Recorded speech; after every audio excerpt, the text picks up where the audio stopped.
Good morning, dear students. How are Very you all? good morning, sir. Good morning, sir. Morning. So, very good morning. We were into the chapter of security valuation, wherein we have covered the equity valuation part. And now it's time for us to go ahead into the bond valuation. Rather, we have commenced the bond valuation part and also reached a significant stage. So let's just quickly recap the bond valuation part, and then we will take up the further aspects. So bond is simply going to be specific to the debt which is issued by a company, which is basically given by public at large. And then we have like certain characteristics of the bond, starting with the face value, the maturity, coupon, yield to maturity, and the redemption value. So value of the bond, we said that it's going to be present value of coupons plus the present value of the redemption value, discounted at your required rate of return, or what we call as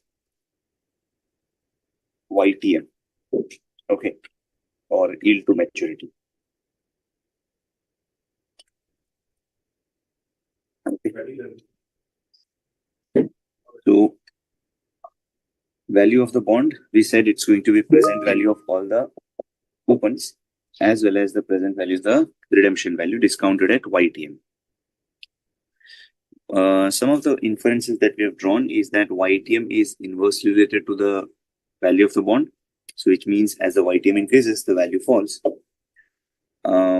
The bond is likely to trade at a premium if your YTM is less than the coupon, and the bond is likely to trade at discount if YTM is more than the discount. More than the coupon rate. Now, there was definitely, an inverse relation between YTM and the bond value. But what we essentially observe is that the relationship is not linearly inverse, rather it is in the form of a curvature. Okay, which is in the form of a curvature that we observe, YTM and the value. Then we have done quite a few questions, right? And then we proceeded with the concept of something called as the modified duration and the Macaulay duration. So Macaulay duration, it was the time period, weighted average time period for which the investment was made, right? And which was simply computed as summation of PV into T upon summation of PV, right? And this is going to be measured in number of years. That was a Macaulay duration. I just introduced this modified duration concept to you and asked you to just remember the formula. And I said that we will be discussing more in detail about it. Okay, so modified duration, it's going to be Macaulay duration upon 1 plus YTM. Right, so we got the answer as 4.3. So this 4.3 was essentially going to tell us that modified duration of 4.3, we say that for 1% change in YTM, there's going to be 4.3% change in the bond value, right? So let's say if YTM changes from 5% to 6%, right? So we estimate that the bond value should fall by 4.3%. So new bond value should be 107.39, which is after reducing the 4.3%. Okay. And then I asked you to just calculate the Macaulay duration and the modified duration. Now it's time for us to, demonstrate this modified and the Macaulay duration so that we'll be able to understand it in a much better way. Okay. Okay, let me just make you understand this concept, in the form of an Excel file. Okay. So that, the calculations are going to be quite easier for us. Okay, so let me just open up an Excel file for you.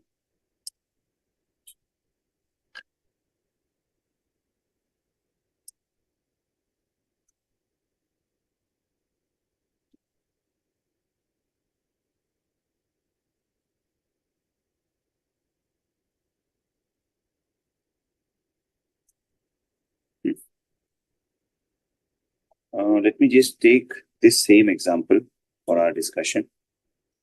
So we have the base value as 1000. Coupon is 8%. Okay. Then term is going to be 7 years.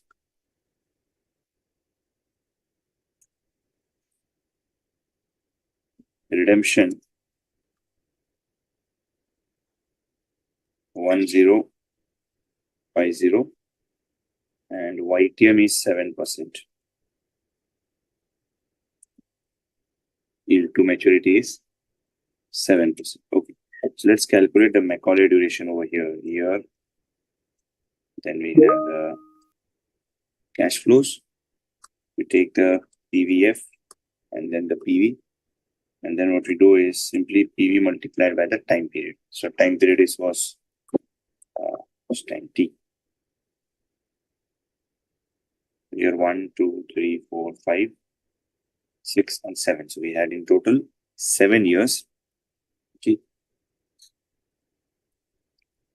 Cash flows are going to be like 80 every year. And the last year cash flow will be 80 plus 050. Okay. So present value factor, I take it as 1 divided by 1.07 raised to 1. This present value is cash flow into PV factor. So PV into time period.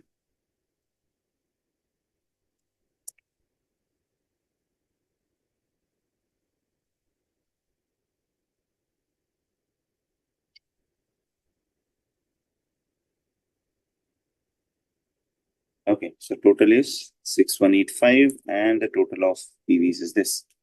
Now we can definitely get the Macaulay duration.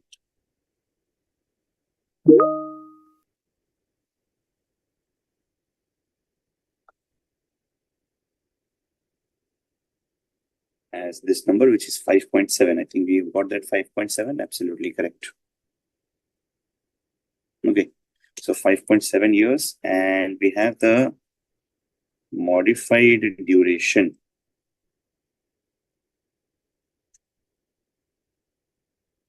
Modified duration is 5.7 divided by 1.07, right? So this was 5.33. Yeah, so for the ease of, we will take it as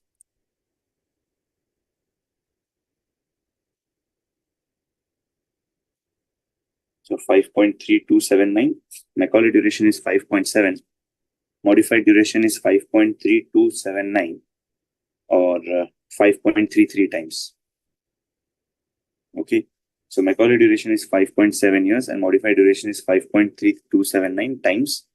And we have made an interpretation of this that if there is 1% change in YTM, bond value will change by 5.3279%. So if there is 1% change in YTM, the bond value is going to change by 5.3279%. Right? So this is your modified duration. Okay. Now let's just try to illustrate this modified duration with the help of certain examples, certain changes, right? So what we observe is that when we started with the YTM of 7%, YTM, when we look at it as 7%, we've got some value. 7%, the value of the bond was 1085.03, right? Now, taking an inference from this interpretation that if there is a 1% change in YTM, the bond value should change by 5.3279%, right? So, what should be the bond value for 1% change in YTM? That is, originally we had 7%. So this is going to be, that is 8%. right? So bond value for 1% change in YTM, that is 8%. Okay. Now, what should be the bond value at a YTM of 8% as per this interpretation? This simply means that we have 1085.03 into, since we are talking of, let's say, positive 1%, what should happen to the bond value? If your YTM is increasing by 1%, what should be happening to the bond? If the YTM is increasing by positive 1%, what should happen to the bond value? Bond value will decrease. Decrease, right? So it should be 1 minus 1%, or 1 minus, I should say, 5.3279%. Right? So this should be 1085.03 into 1 minus 5.3279%. Okay. So the bond value should turn out to be what? 1027.22. This is what is the bond value expected as per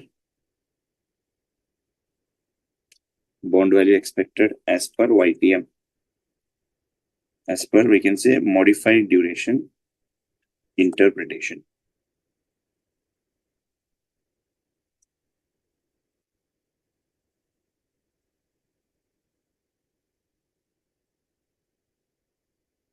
The bond value expected as per modified duration interpretation is 1027.22. Let's just try to observe what is happening when we are actually looking at bond value at YTM of 8%. So what will be the actual bond value as per YTM of 8%? This will be, coupon is 80, so I can simply say this is 80 multiplied by present value annuity factor of 7%,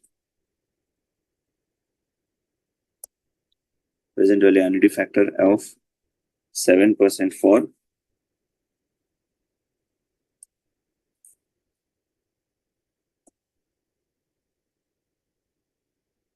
7 years, and plus 1050 into present value factor at 7% for the 7th year. Yeah. Can you give me this number? Bond value at 8% YTM. Just apply this particular formula and get me the answer for this YTM of 8%, guys.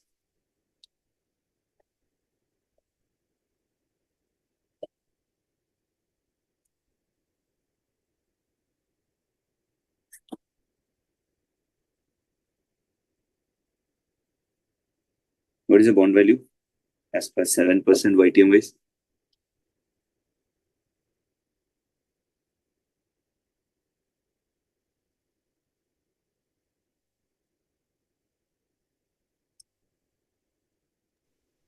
$1085.03. 1085. Okay. Yeah. How, sir? 1085? You solve this, na? Take the PV factor at 7%.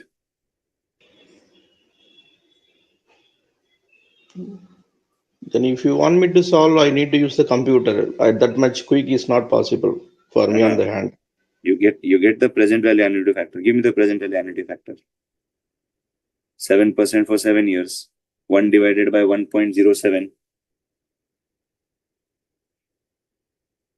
1 divided by 1.07. You use the annuity factor, right? GT function or the memory function of calculator. Without using computer also, in Excel also you can solve it. Sorry, Yes, sir. calculator also. Yes. Sir, Excel calculator also, it need time at least minimum 2 minutes. But within Okay. 30 seconds, 10 seconds, it's not possible for me. I did it on calculator only.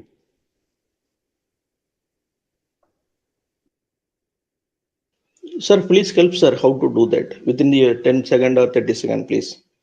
Okay. In calculator.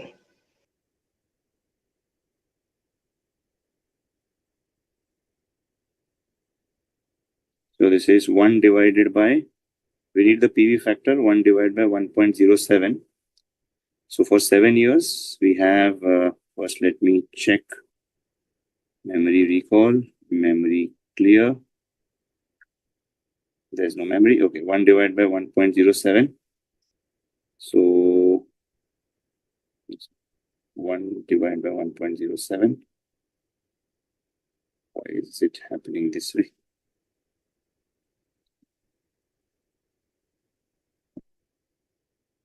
07. That's first. Again, equal to for the second year, equal to for the third year, equal to for the fourth, equal to for the fifth, equal to for the sixth, and again equal to for the seventh. So you do the memory recall. Is this the present value annuity factor? Just check 5.3892.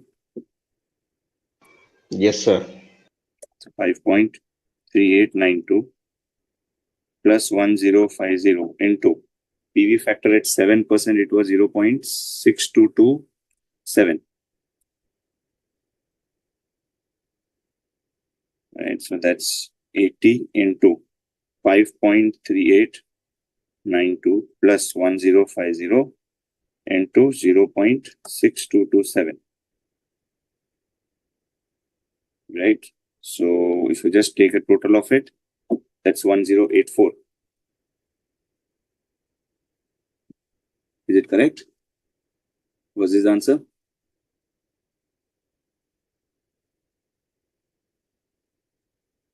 into 5.3892, that's 431, and 1050 into 0.6227, 653. 53 plus 431, yeah, 1084. Yes, sir. Thank you. Yeah. I need at least this much time. Then only I can solve this.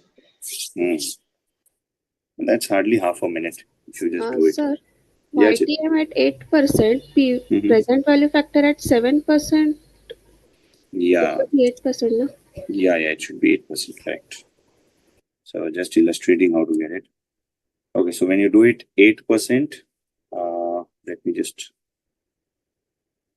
memory recall, 1 divided by 1.08 for first year, second year, third year, fourth year, fifth year, sixth year, seventh. So when I do the memory recall, that's 5.2063. Yeah. 2063, and this is 0.583.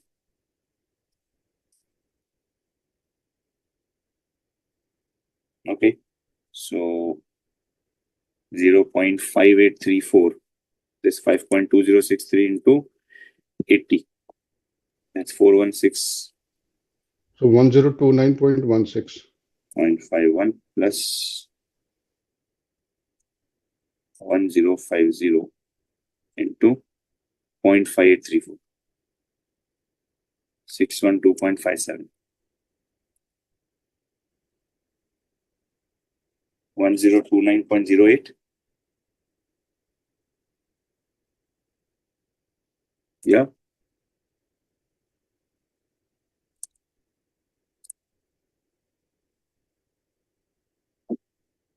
Correct? 1029.08, guys?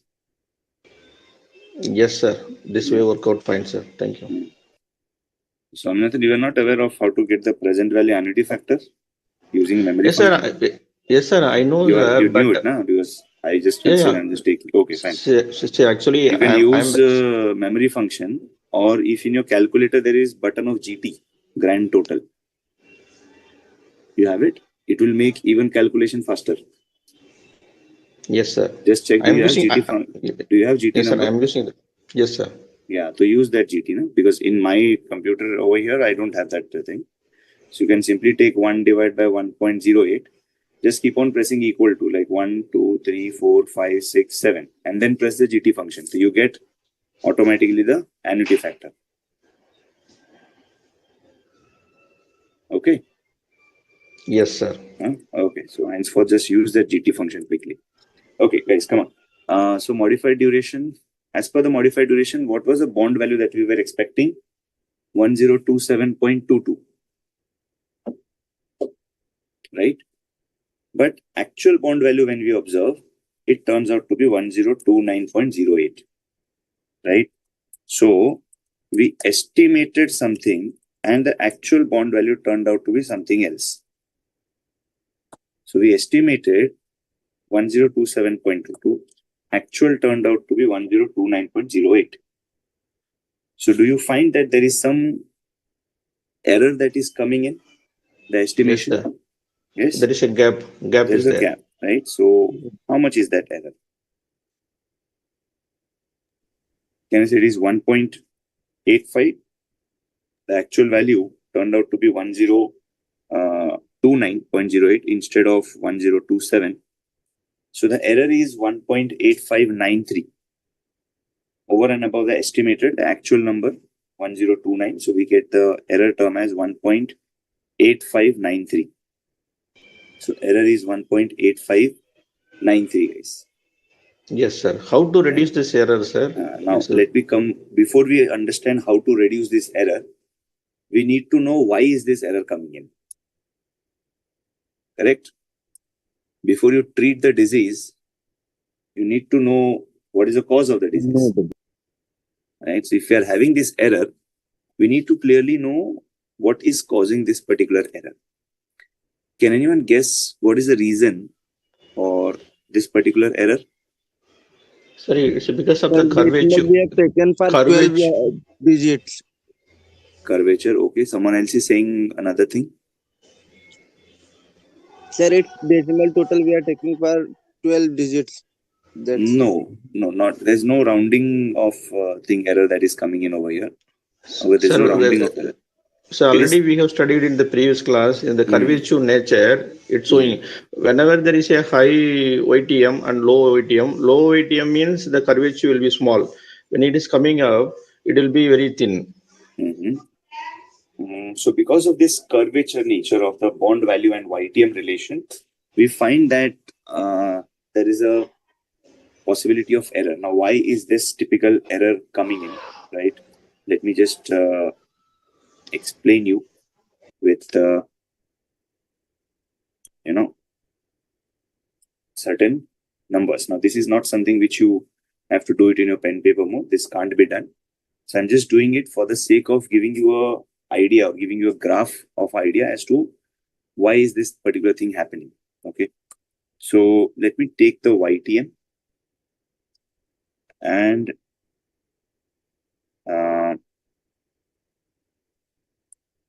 the actual bond values. Okay. So let me take the YTM from 1% onwards because my YTM was, how much was it? 7%. Okay. So 1%, and I just keep on adding 1% every time. Okay, so I've taken it from 1 to 17. And actual bond values, if I want to compute, I can easily compute in Excel using a function called as a PV. Okay, so therefore I'm just not, encouraging any one of you to write it down. I'm just doing it for the sake of showing you some, vision of the diagram of the bond value and modified duration interaction. So rate is 1%, N per is 7. What was the coupon? Coupon was 80. The future value is 1080.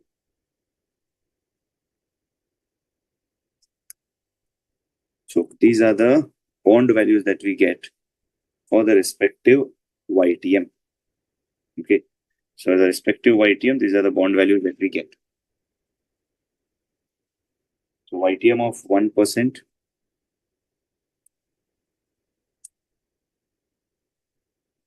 to 17%, the actual bond values that you get is what is stated over here. Okay. Now, beyond that, once we have the actual bond values, later we observe the next aspect, which is the bond values as estimated by the modified duration, right? Or we can say, what is the percentage change that we get in YTM? Okay, so percentage change that we have in the YTM, it is basically your baseline was 7%, right? So percentage change is basically 1% minus 7%. So this is what we observe for each of them. That if the bond value, if the YTM changes from 7 to 1, it is a change of minus 6%. Then what is the percentage change in bond value as per modified duration definition? Percentage change in bond value as per the modified duration. What will be the percentage change in the modified duration as per percentage in the bond value as per the modified duration? Because we got the modified duration here as 5.3279. So can you tell me what will be the percentage change in the bond value if YTM is changing by minus 6%? Or if YTM is changing by 6%, can you tell me just the calculation? What will be the percentage change in bond value? Yeah. Or to be specific, I want to know the expected percentage change in the bond value. We want to know the expected percentage change in the bond value as per modified duration. It will be 1638.334 first. No. Just 1%. Give me the calculation. Okay. It's going to be my 6% multiplied by, can I say 5.3279? Because 5.3279% was for 1% change. So for 1% change in YTM, bond value will change by 5.3279%. So for 6% change in YTM, the bond value should be 6 into that modified duration number. Right? So the bond value should be changing by 31.97%. Did we get this, guys? Everyone? Can you repeat this? Yeah, see. So when there is 1% change in the bond in the YTM, what is the percentage change in the bond value? We said it is going to be 5.3279%. Right? This is what we meant by modified duration, right, guys? Yes. So if I'm saying that YTM is changing by 6%, then bond value should change by how much percentage? Can I say 6 into this? 6 into 5.3279? Yes. Right? That's what I did over here. 6% into 5.327. And of course, I've taken a negative sign because bond value and YTM move in the opposite direction. Okay. So expected percentage change in modified duration. As per modified duration, expected change in the bond value, this is what we observe. That the bond value should change by 31.97%. Now for 5% change in YTM, the change should be 26.64, then it should be 21.31, then it should be 15.98, 10.66, 5.330, and then you have like all these numbers are obtained as a percentage change. As we observe that as the YTM increases, okay, the bond value is going to decrease. And as the YTM decreases, the bond value is going to increase. Is it clear, everyone? Yes, sir. Yeah. So now, for this expected percentage change in bond value, we will say expected bond value as per modified duration. So we want to know what is going to be the bond value as per modified duration, because my original bond value is 1085. So original bond value is 1085. So it should increase by 31.97. 1085.03 into 1 plus this percentage. So the bond value should increase by 31.97% above the existing value, which is 1085.03.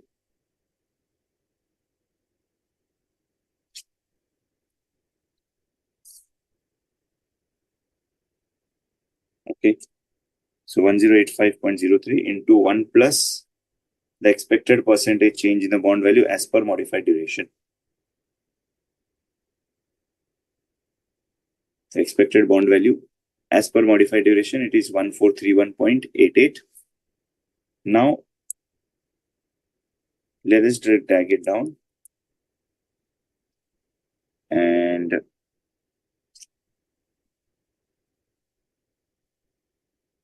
one second, this is something that we...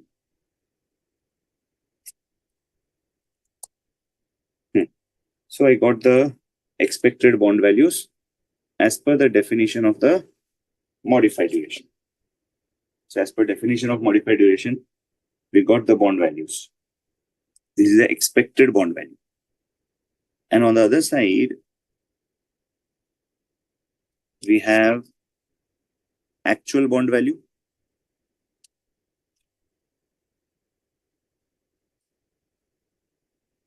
We have the range of actual bond values. Right, so these are the actual bond values. These are actual bond values and the bond value that we expected as per modified duration. Right, so let me just plot both of them together. Right, let me just have the YTM, actual bond value, and estimated bond value.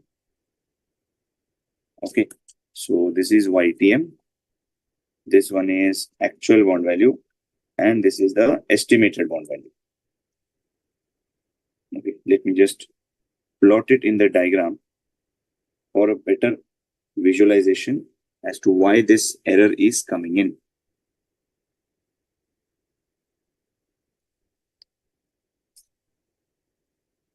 Okay, so here we have this diagram.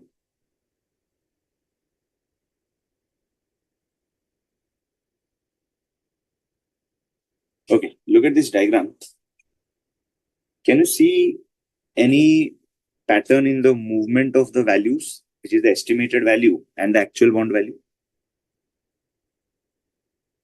How Yes, is the sir. estimated bond value moving? Sir, one is I could see this, there is a straight line, one is there is a curvature nature. Yes, so the orange line, which is the estimated bond value, it's a straight line. Whereas the actual bond value, which is the blue one, it's a bit of curvature. So you can see, as we are around the current YTM, which is 7%, both the lines are somewhat coinciding or maybe forming a tangent. And as we move away from the current YTM, can we see the gap coming in? Right? We can observe the gap that is coming in. So that gap is due to the curvature of the bond. And that gap is the main reason why we observe that the difference is happening between the actual bond value and the estimated bond value.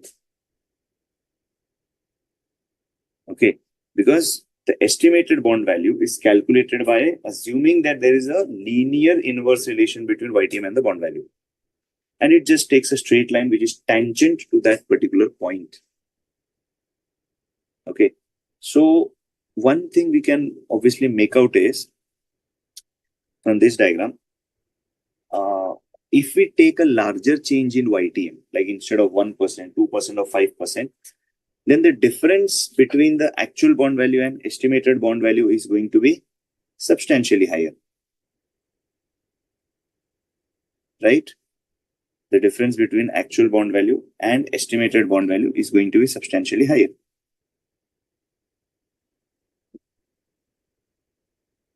As we move away from here, like when we move from 7 to 8, so you see a bit of divergence happening. Then you move to 10, then you move to 12. The difference keeps on increasing. So it's because of this curvature, right? And as I have stated, modified duration is nothing but the first order derivative. Okay. Modified duration was first order derivative of the bond value with respect to the YTM. So the modified duration that we have, that is the first order derivative with respect to the YTM. And at first order derivative, if you could recall what you have done in foundation, first order derivative is just forming a straight line on that curve, or it's a tangent forming at that curve, right? So modified duration is just a tangent forming at that particular curve, right? So that's what we are essentially talking of when it comes to modified duration. Now, this is going to be a bit of problematic area, because every time we try to estimate some value, we will find that there is actual terms, some error coming.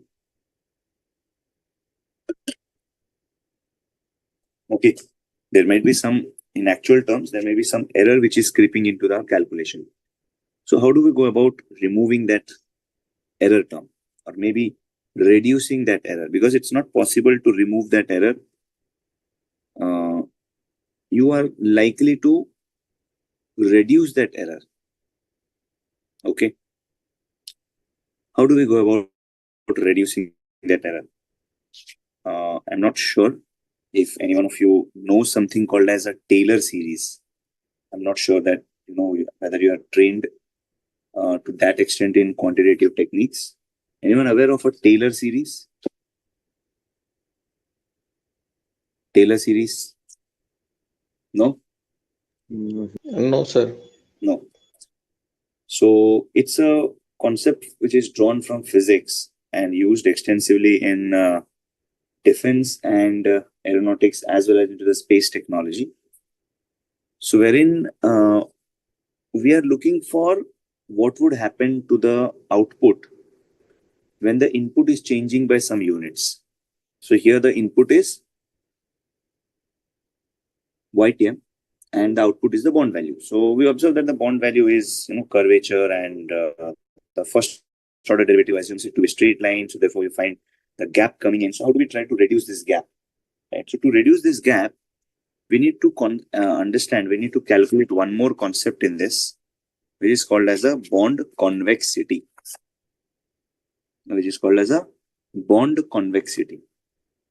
Okay, because the bond is having a convex nature of the curvature, and therefore I need to adjust for that convexity. So first we need to compute the convexity, and then once we have computed the convexity, then we can definitely go ahead for improving this particular model. Okay, then we can definitely go for improving this particular model. So as of now, the model that we have is expected percentage change in bond value is equal to minus modified duration into percentage change in YTM. This is what we have the current model right now. Correct, guys? All of you agree with me? Yes, sir. Yeah. So I need to add some extra number over here, which will, reduce this error. That extra number, we need to compute it as something called as a bond convexity. Okay. So let us compute that bond convexity in our example over here. Now, of course, you might have computed over here the modified duration, right? In our notebooks, we have this particular modified duration number, right? We've done it last time, right? So let's compute the bond convexity now. So you might have already got this particular table in your notes. Last time we have discussed this, right? So now let us take it ahead and just try to calculate something called as bond convexity. And then we'll look how to adjust that convexity in our calculation. Now to calculate that convexity, you just need to add one more column over here, which is PV into T plus 1. So we already have PV into T. We just need to multiply this with T plus 1, which is basically this multiplied by 2, 3, 4, 5, right? So just going to be PV into T plus 1. So just take it and give me the final total value, guys. Just get this done exercise, guys. Get this exercise done because you might be having already this particular table. So just add over here PV into T plus 1 and give me the total.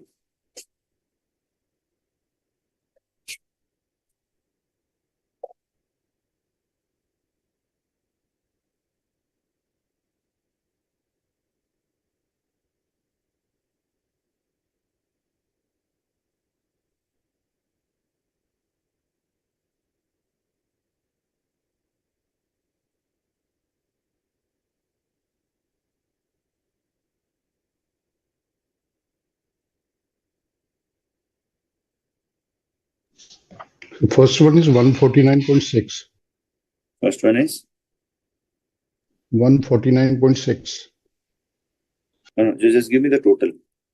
Solve it and give me the total.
So 45,930.79.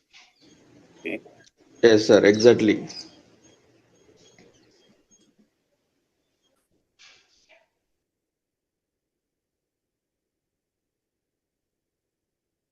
45,931. Yes. 930.7. 45,930.7. Okay, this is what we have. Now let us compute the convexity. Okay, and then we'll get the convexity also involved in our calculation. Just do the calculation convexity here. Convexity, or just do it here.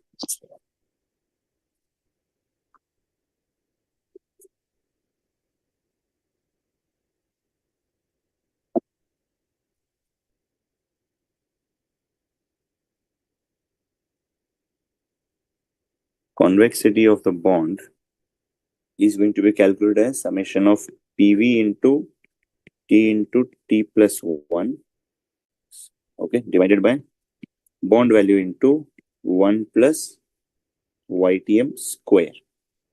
So convexity is summation of PV into T plus 1 divided by bond value into 1 plus YTM square. Okay, so summation of PV into T plus 1, that was 45930.74.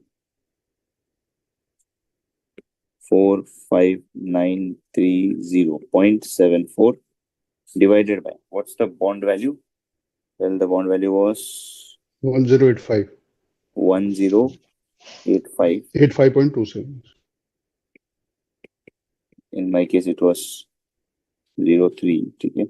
And then into this is 1.07 square. So what is this convexity number coming out to be?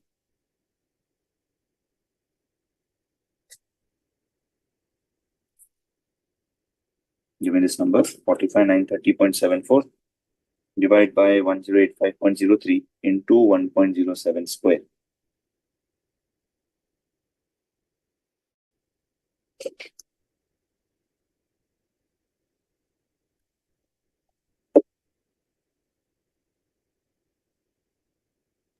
$36.97. 36.97. 6.97. Okay. This is the bond convexity, right? 36.97. Are we all getting this? 36.97 guys? Convexity. Yes, sir. I got it, sir. Right. Okay. So now we look at what is the improved percentage change in the bond value. Okay. So the improved, or I can say the thing where the error has been reduced, improved percentage change in bond value is, we say, minus modified duration into percentage change in YTM.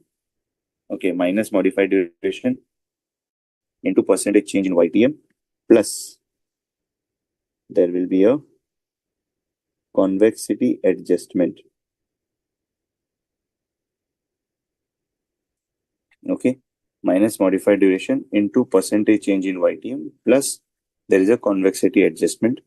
So this is minus modified duration into percentage change in YTM plus convexity adjustment is going to be half into convexity into percentage change in YTM square. Okay. So this is the convexity adjustment that we are talking of. Okay. So let's do one thing. For 1% change in the YTM, what will be the percentage change in the bond value? Well, the modified duration was 5.33. So minus 5.33 into 1% plus 0.5 into convexity is 36.97 into percentage change in YTM. So percentage change in YTM is 1% square. So this is minus 5.33% plus this is going to be like 0.5 into 36.97 into 0.01 square. So 0.5 into 36.97 into 0.01 into 0.01. So this is going to be like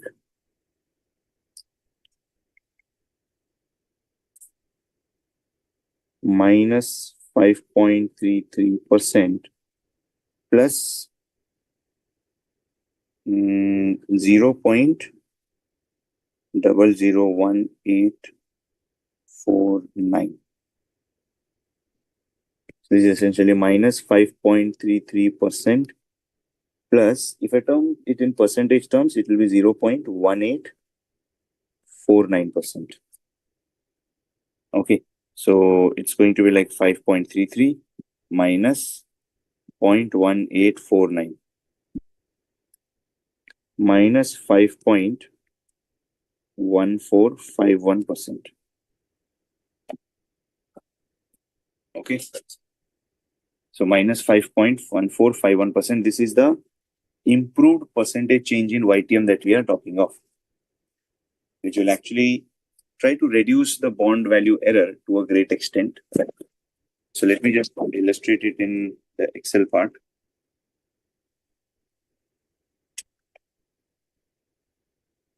Okay.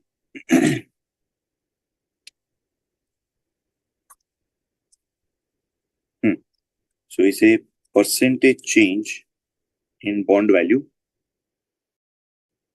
using modified duration and convexity.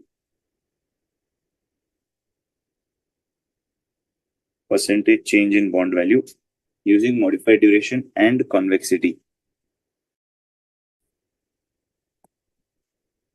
So that's what we said. It's minus modified duration, or I can say this is supposed to be what? Minus 5.33. Modified duration is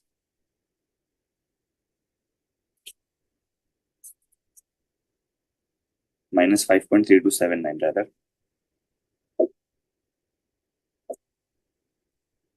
That's going to be minus 5.3279 into minus 5.3279 into, that's modified duration, into percentage change in YTM is into 1%, right?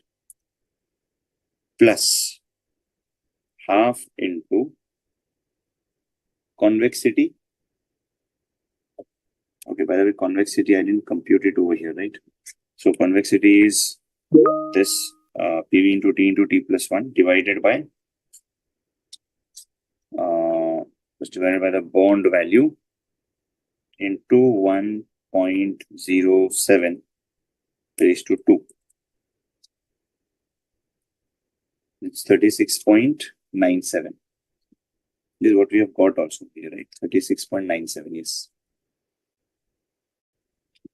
That's your convexity, 36.97. So we say this is minus 5.327 into 1% plus 0.5 into convexity of 36.97 into percentage change in YTM square, 1.07 square. Okay. So now this is going to be minus 5.3279 into 1% plus 0.5 into 36.97 into 1.07 square.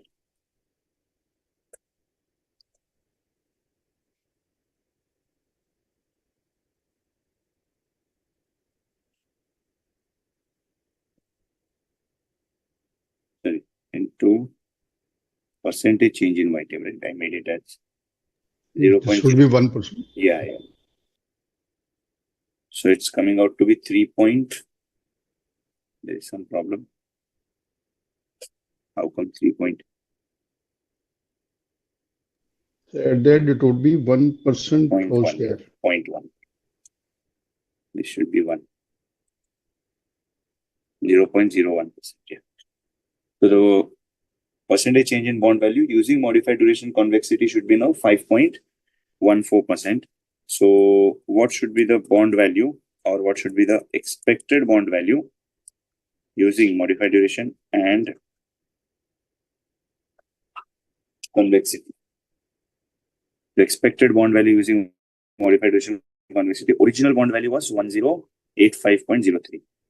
So 1085.03 into 1 minus 5.14%. So 1085.03 into 1 minus 5.14%, which is 1029.26. Right. So we observe that the bond value is coming out to be 1029.26.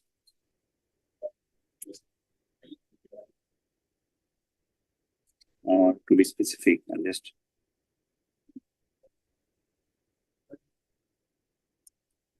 yeah, 1029.23. That's the expected bond value using modified duration convexity. Now we look at the actual bond value, estimated bond value using modified duration, and the estimated bond value using modified duration and convexity. So we have seen that the actual bond value is 1029.08. Estimated bond value using just modified duration was 1027. And the estimated bond value that we get using modified duration convexity is 1029.23. So if we look at the error term, error in bond value when we had just modified duration, that's 1.86, right? And error term using modified duration convexity, this is going to be actual minus estimated. Can we see there is a significant reduction in the error? When we used modified duration, we were getting an error of 1.86. But when we use modified duration and convexity, can we see there's a significant reduction in the error? Yes, sir. Yes. But still there is an error, right? Yes. Right. Now, let us see why is that error actually happening with this expected bond value using modified duration and convexity. So let me just do it as this aspect. So this is going to be like, percentage change that we anticipated. It was, of course, the percentage change as per modified duration. But we also add a convexity adjustment. So we just add the convexity adjustment, which is half into convexity, which is 36.97 into percentage change in the bond value, percentage change square. And this is going to be multiplied with 1085.03.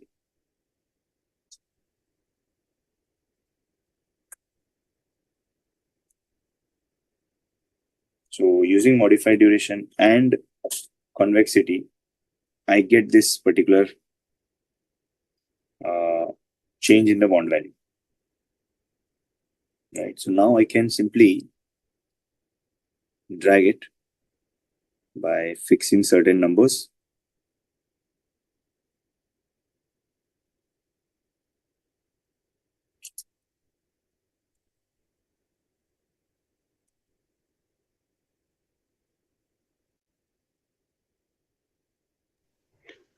So how did we do this? Same thing as we did over here, no? Percentage change bond value using modified duration convexity. Okay. It's the same thing that I applied over here, formula. Okay, so I just took the percentage change that is happening due to modified duration. I added to that the convexity adjustment, which is half into convexity into change in YTM square. And then I adjusted the actual bond value at 7% to estimated level. Okay, like we did over here, 1029.23. That's what you can see here. This is the number that we have, 1029 for 8% YTM, the estimated bond value. Yes. Yeah.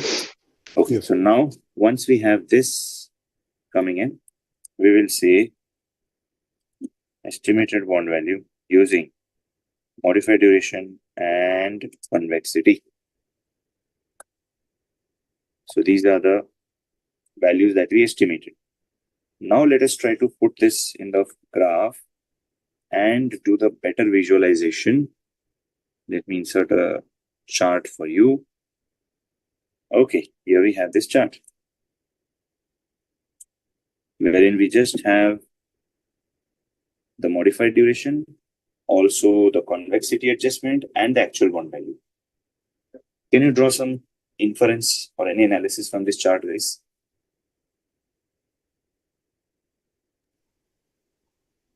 There are no three lines. Sorry? There are no three lines, two curved and one straight. So there is one straight line, which is the estimated bond value using modified duration. But when we bring in convexity adjustment, can I say this same line, which is the orange line, which turns out to be a convexity adjustment line as the is the actual line, and the green line that we observe here, the green line that we observe, that is what we have as the convexity adjustment and modified duration combined answer.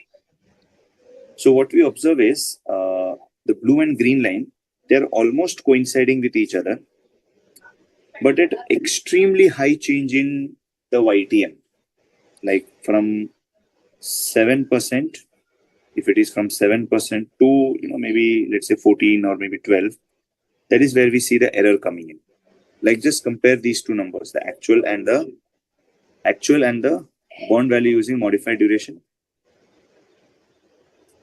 Yes, sir, but it's reducing to the extent when the YTM is increased, but when the YTM is decreased, in that case, it is slightly increasing. No, there is still an error. I'm just saying the same thing. I'm repeating the same thing, that there is still an error. It's not a foolproof method to, estimate the bond value. There is still an error, right? And there is going to be an error because you cannot eliminate the error. You can definitely reduce the error, but you cannot eliminate the error, right? Because that's the property of the Taylor series, which we are, indirectly using over here. You can interpret it like this. Suppose you are into, archery or let's say shooting. At the initial level when you're doing the shooting or archery, you want to hit that aim. But that aim, you obviously would attempt to hit that aim with proper precision, right? You might have seen something, this sort of circular thing available. Yes, sir. This game. So you're hitting it with a bullet or you're hitting it with an archery with an arrow. So you probably might, initial level, you may hit this or you may not even hit this. You may just go beyond this. But with practice, you'll try to reach more and more closer to this circle. But your idea, your main ultimate aim is to hit this particular point. Am I right? Bullseye. Now, yes, sir. Whatever be your level of practice, can you really hit that particular point with 100% accuracy? Very rare chance. Very rare chance. With practice, you can obviously reach somewhere around the inner circle, right? So, but you will obviously find some error which is happening, right? So, for our level of understanding, who don't have the understanding of Taylor series number expansion, you can take this as an analogy that we will try to be perfect, but there will be some error still creeping in. Okay. Now let me just put in front of you the Taylor series, not to make you worry or make you scared, but just to tell you that what are we really talking of as a Taylor series. So in Taylor series, when we are trying to calculate the YTM, or we are trying to calculate, let's say, we want to know the change in Y. That's going to be, when we say change in Y, it's going to be, the first thing is change in X into dy by dx, right? Plus, or this divided by 1 factorial, plus change in x square. My cousin had mailed you a few weeks back for his CV verification of income. Just come at 9:50. So I'm not here. I actually have to go out. So, I have my lecture on. What's the name of your cousin? Tildugar. Tildugar. ठीक है, I'll make it. So, can I come at like 12? So, yeah, thank you, sir. Okay, so percentage change in x square divided by 2 factorial into d square y by dx square. If you want more perfection, you need to do it as change in x cube upon 3 factorial d cube y upon dx cube. Then if you want even more perfection, it's going to be raised to 4 upon 4 factorial into d raised to 4y upon dx raised to 4, and this just goes on like this, right? What we have essentially done is we have just stopped at this level, right? So this particular aspect dy by dx was the modified duration that we were talking of, right? And this particular number that we did, that was the convexity, right? So modified duration and convexity. So we have the modified duration number and the convexity number coming in. So dy by dx is the modified duration, and d square y by dx square is the convexity number. Okay, so change in YTM is going to be change in x upon 1 factorial into dy by dx, right? Now, if you want more perfect numbers, I will have to use higher level of derivatives. But in finance, we are sufficient to using up to convexity level. Now, when do we use this higher level of derivatives, sir? We use this higher level of derivatives when we are into some real science experiments, right? So when you're launching a satellite, when you are building, let's say, a rifle gun, or when you're, firing a missile, there you need higher level of derivative calculations. So all your programming, all your software need to use higher level of derivative, because when you see that a particular rocket is being launched, a particular rocket is being launched. Now, after reaching a particular height, okay, so it reaches up to a particular height. Beyond, after this, it has to change. It has to get some trajectory, right? So I need to be adjusting the change in such a pattern that the trajectory is, most accurate, because at such high speed, even a small change in trajectory will cause the aim being hit at some different level. So you want greater degree of accuracy in real life, in real science experiments. But in finance, we are okay with convexity level. Okay. Okay, sir. Okay, And then, beyond the convexity, what is the name called? Beyond convexity, we don't use, guys. Lila, what is the name called? I'm asking. No. In bond, there is no concept only beyond convexity.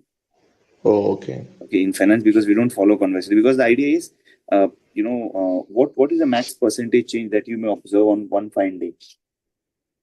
What is the percentage change that may happen in YTM? Is it going to be like 7-8% changing in one particular day? No, sir. No. Hardly you will find there is 1%. Max to max that you observe is 0.5%, or to a very great extent, only 1% change you can observe. So for 1% change, convexity is more than sufficient to capture the price. Okay.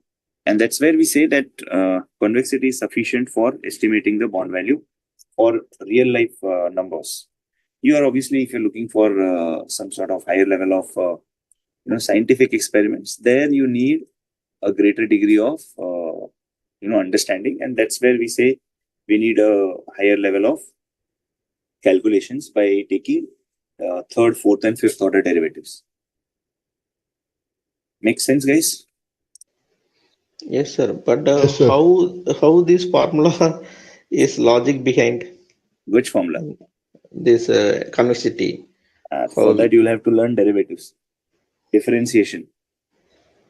Because as I said, a modified duration, okay, is nothing but the first order derivative.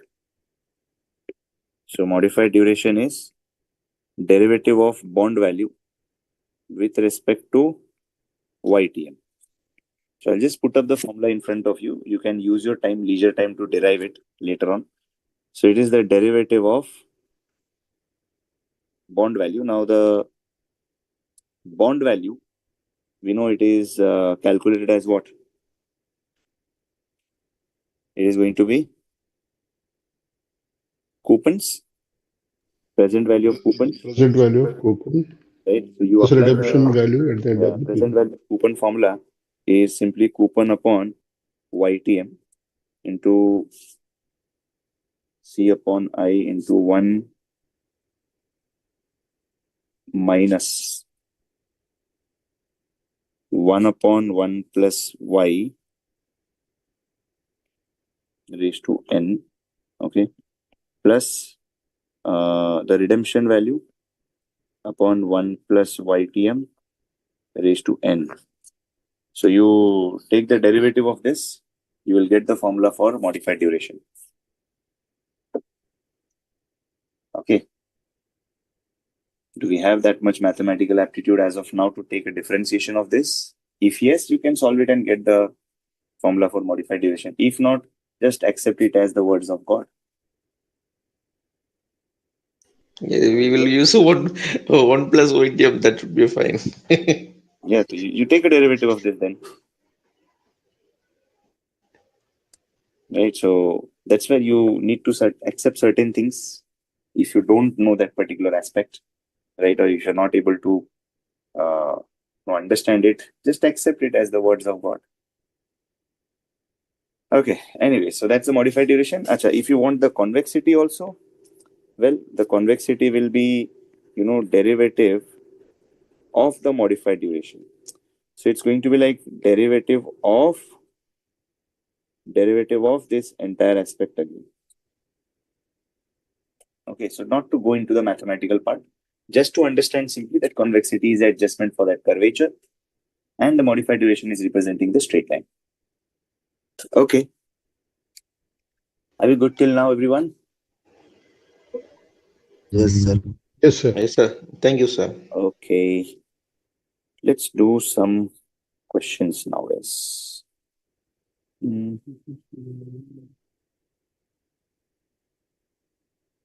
Bond refunding is there. 23rd question is done. 24th is bond refunding, we'll do later. Okay, now let's try out this question number 25, guys. I think you should be able to answer this. Face value is given, coupon rate is given, YTM is given, redemption value is given, yield to maturity is given. First, they're asking us what's the current market price. Duration. When they're duration, we're talking of Macaulay duration. Remember, duration means Macaulay duration.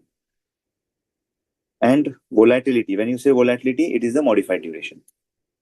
Okay, so duration means we are talking of Macaulay duration. And when we say volatility, it means modified duration.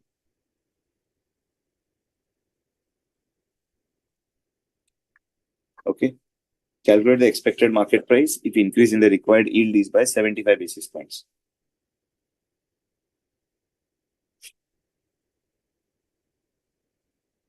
Okay, so first you just tell me the price, duration, volatility. Can we calculate these three things, guys, first? Can we calculate these three things? Yes or no? Yes. Okay, sir. We are trying this. Yeah, just do it. Calculate the Macaulay and modified duration. And then we will see how to answer this part.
Sir, Yeah. for Macaulay, I got 4.24, modified 3.96. Okay. 3.96 modified. 3.62. Modified duration is 3.62.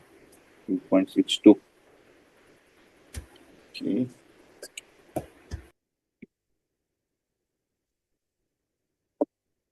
$3.62, yeah. Yes, sir, 3.62, sir. Yes. Question number 25. When I'm writing, I written as 9.6. My mistake. Okay, so question 25, we got, first you tell me what's the value of the bond that you got? 964.06. 964.06. Okay, some rounding up error is possible here and there. Then what is the Macaulay duration?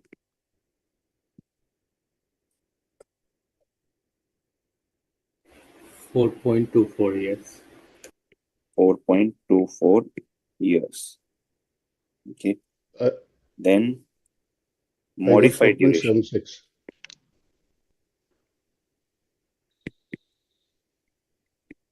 Yeah, what's the modified duration? 3.62. 3.62 times. Okay. Now the question asks us, calculate the expected market price if the increase in required yield is by 75 basis point. Okay. So percentage change in YTM is 75 basis point, which is 0.75%. The percentage change in YTM is 0.75 percentage. Percentage change in YTM is 0.75%. Okay.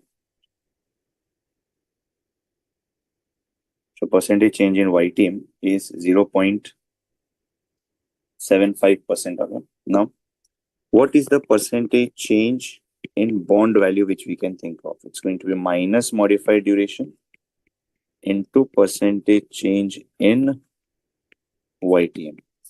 So minus 3.62 into 0.75%. So what is this percentage, guys?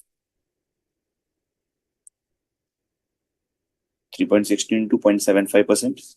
0.027. 0.02?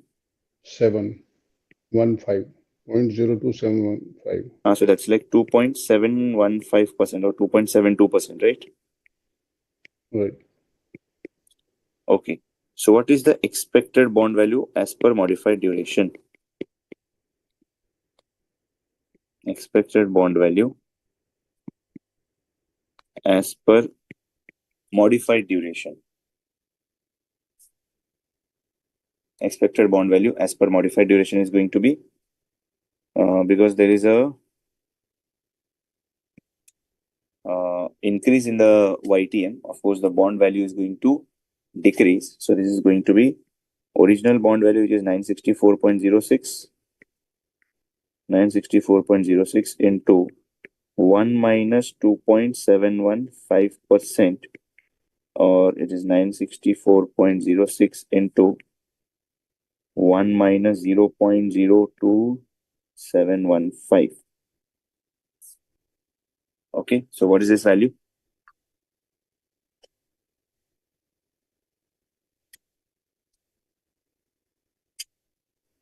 $937.89. 937.89. 89. So expected bond value as per modified duration is 937.89. Okay, that's the answer for this question 25. Easy, guys. Yes, sir. After having discussion with all the concept, now it is look like easy.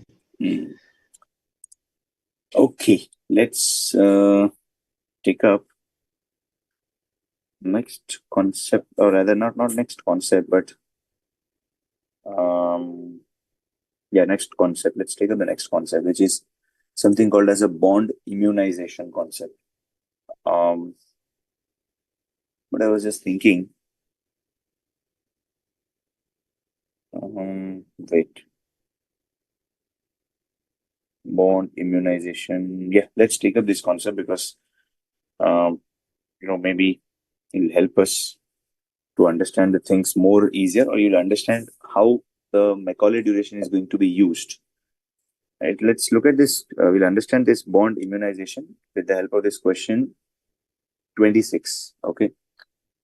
Now, what do we really talk of as bond immunization? Why is there a need of bond immunization? Okay. Why is there a need for a bond immunization? For that, let's take a cue from question 26 itself. So let's say we have Mr. A who needs 1 lakh after 2 years, for which he wants to make one-time necessary investment now. He has a choice of 2 bonds. So say, what is the time period of his investment? Time period of his investment? 2 years. 2 years, right? So time period of investment is 2 years, and we want to make one-time investment right now. So let us first understand what is the problem that we are really looking to target for. Okay, what's the problem that we are really insisting for looking at?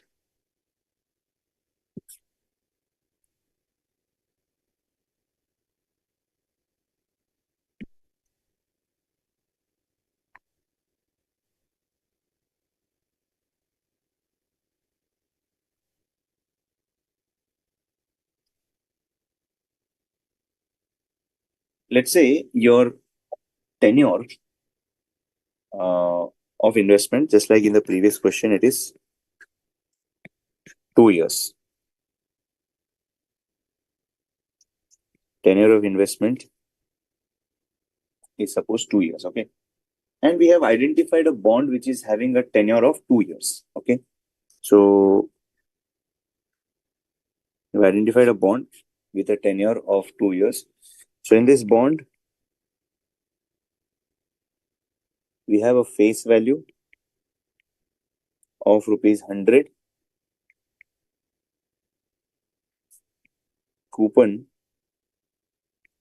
of 10%,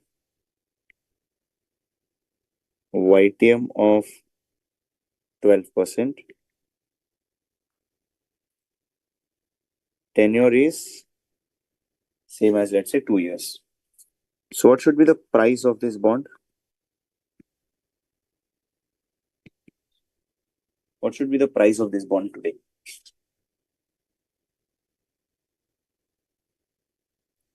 What will be the price of the bond, guys?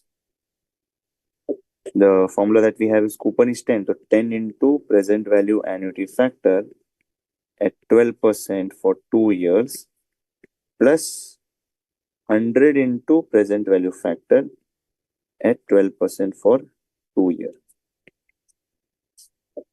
Calculate this and give me the price of the bond, guys.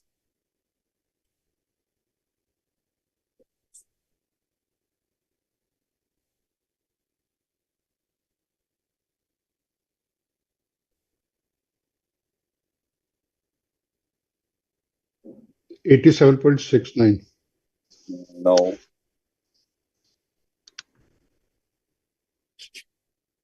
Seems to be incorrect. 96.62. Yes. 96.62. That's the price of the bond.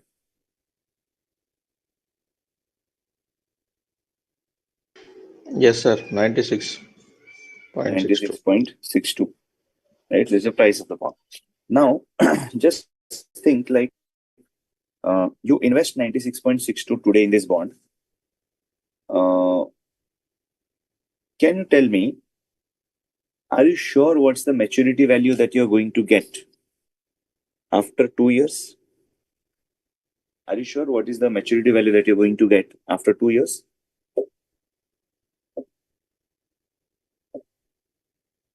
Yes or no? Are you sure what is the maturity value that you're going to get after 2 years?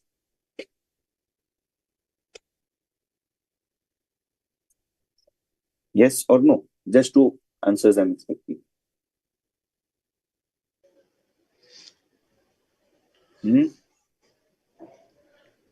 Maturity value will be 110, right, sir? Redemption value. Redemption value will be 110, yes, but the total value that you're going to get after 2 years. See, today you invest 96.62. The value that you're going to get after 2 years, are you sure about it? You can't be sure about it. Let me tell you why. Yes, sir. Let me tell you why. If you assume that, so let's say case 1, if you assume that rate remains constant. I mean, the ongoing market rate of interest remains constant. So whatever cash flow you are going to get in between, is it going to remain same or is it going to change? Whatever cash flow you're going to get in between, is it going to be remaining same or is it going to change? It remains same, sir, because the coupon rate is fixed. Coupon rate is same, right? So here we have 1 and 2. The cash flows that we have is like 10 and 110. Now, the cash flow which you get in the first year, how many years you are going to reinvest it for? Can you say you're going to reinvest it for 1 year? Yes or no? Yes, sir. Yes, Obviously. yes, sir. And the cash flow that you get in the second year, you're going to reinvest it for 0th year? Because yes, that's what you are going to realize. Now, if you say that the rate remains constant, what will be the maturity value? So the first 10 maturity value, 10 into 1.12, which is 11.2. 10 into 1.12, that's going to be 11.2 maturity value. And of course, the final value is going to be 110. So the total maturity value that we are going to get is 121.2. Am I right? yes, sir. Right, 121.2 is what the maturity value is. And you know what? When you compound this 96.62 at 12% for 2 years, just check what is the value coming out to be. 1.12. 6.6. Yes, you're getting it as 121.2. Yes, sir. Yes, sir. So it means when you're investing 96.62 and the current YTM is 12%, you're actually estimating that this 96.62 should grow at 12% to become 121.2, right? In present value terms, it is 96.62. And in future value terms, it's 121.2. But you understand that this is possible only under one big assumption. What is that assumption, guys? That reinvestment rate of interest. The reinvestment rate of interest should be remaining same as the current YTM. Right? Now, let us see what would happen. What would happen in case the rate reduces to 4%. In case the rate reduces to 4%. Year and cash flows. So year 1 and 2, cash flow is 10 and 110. Now this will be reinvested for 1 year, 0 year. What will be the maturity?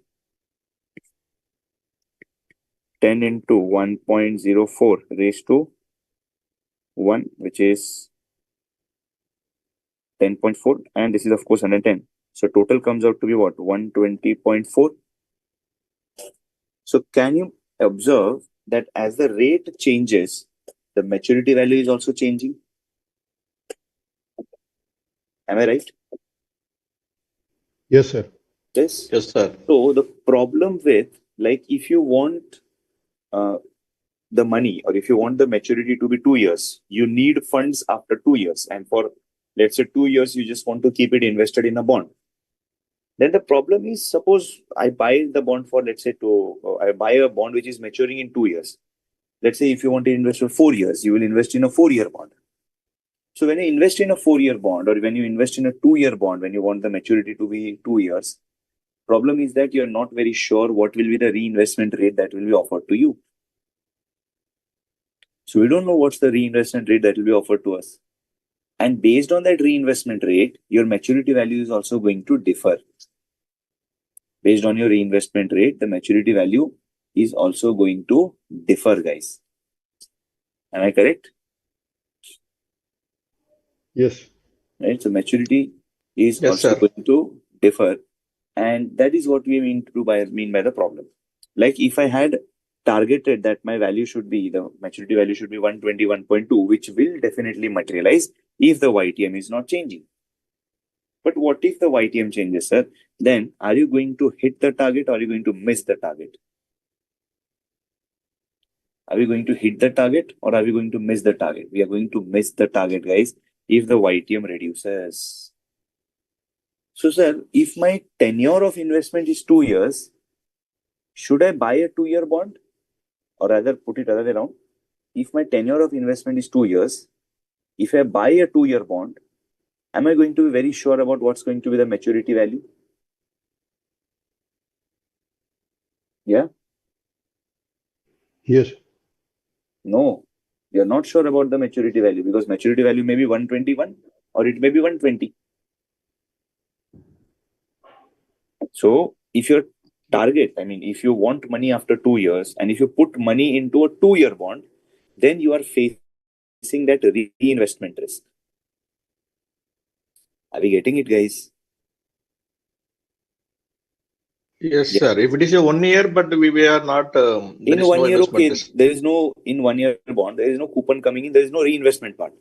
Yes, sir. But when you have like 2 years, 3 years, 4 years, when you look at longer duration, longer tenure bond, then what we find, if the longer tenure bond is used, like if let's say your target investment, you want the money after 5 years, and you buy a 5-year bond now, assuming that you all will be able to invest at the same YTM, and you will mature it, you will get a maturity value of your target value. But then something happens in between and the rate changes. Right? Something happens in between and then the rate changes. And as the rate changes, the maturity value that we are going to get, can I say it's also going to get affected significantly? Right? That is also going to change. So that's Yes, the sir. problem which we are targeting over here. That my maturity value is not something which is fixed.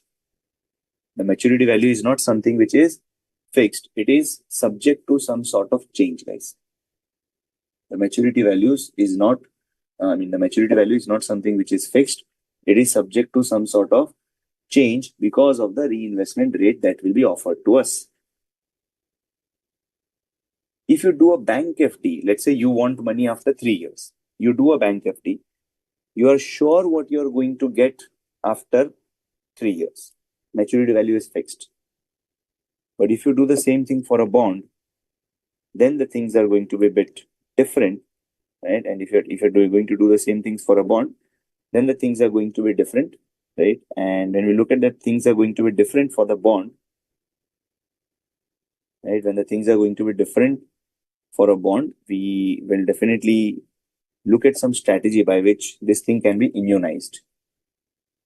I hope we are clear with the problem first, because once we are clear with the problem, then we'll go ahead with the solution. Sir, if the investor is reinvesting on the coupon value, then it would be fine. If he is not reinvesting, then the question is not at all coming up over here, because you are investing for, let's say, 5 years. You want entire money at the end of 5th year, right? So let's say you have some targeted thing coming up. Let's say you want to buy a house, or you want to go on a vacation, or you want to, let's say, finance your child education by, doing some sort of bond investing right now. and you have said that after 5 years, I need 5 lakh worth of money. But the coupon that you keep on receiving from the bond, you are going to reinvest it. And if that reinvestment rate is changing, the 5th year final maturity value is going to change. Right? Yes, sir. Yeah. So the problem is, I'm not sure. Sorry. So the underlying assumption is that he is going to reinvest that coupon. Of course, yes. He's not withdrawing that coupon. Okay.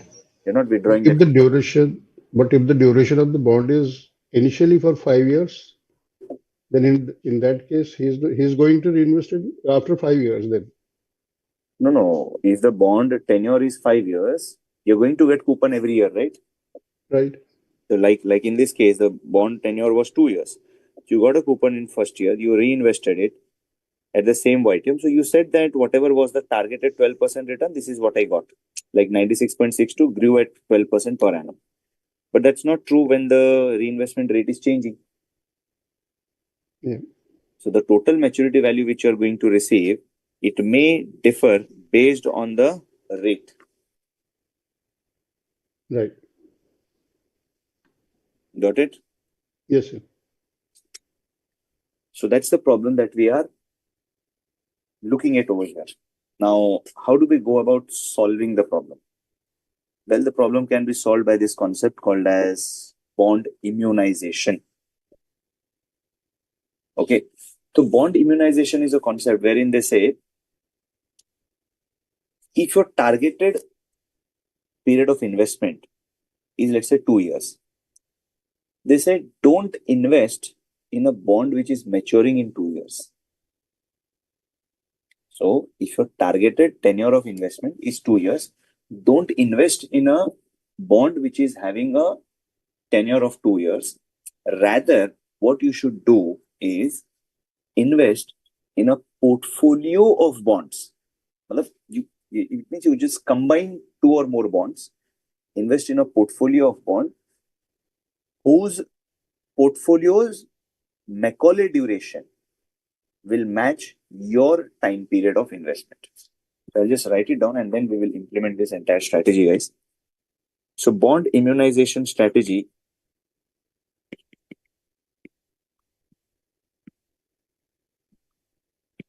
it says invest in a bond with Macaulay duration equal to your target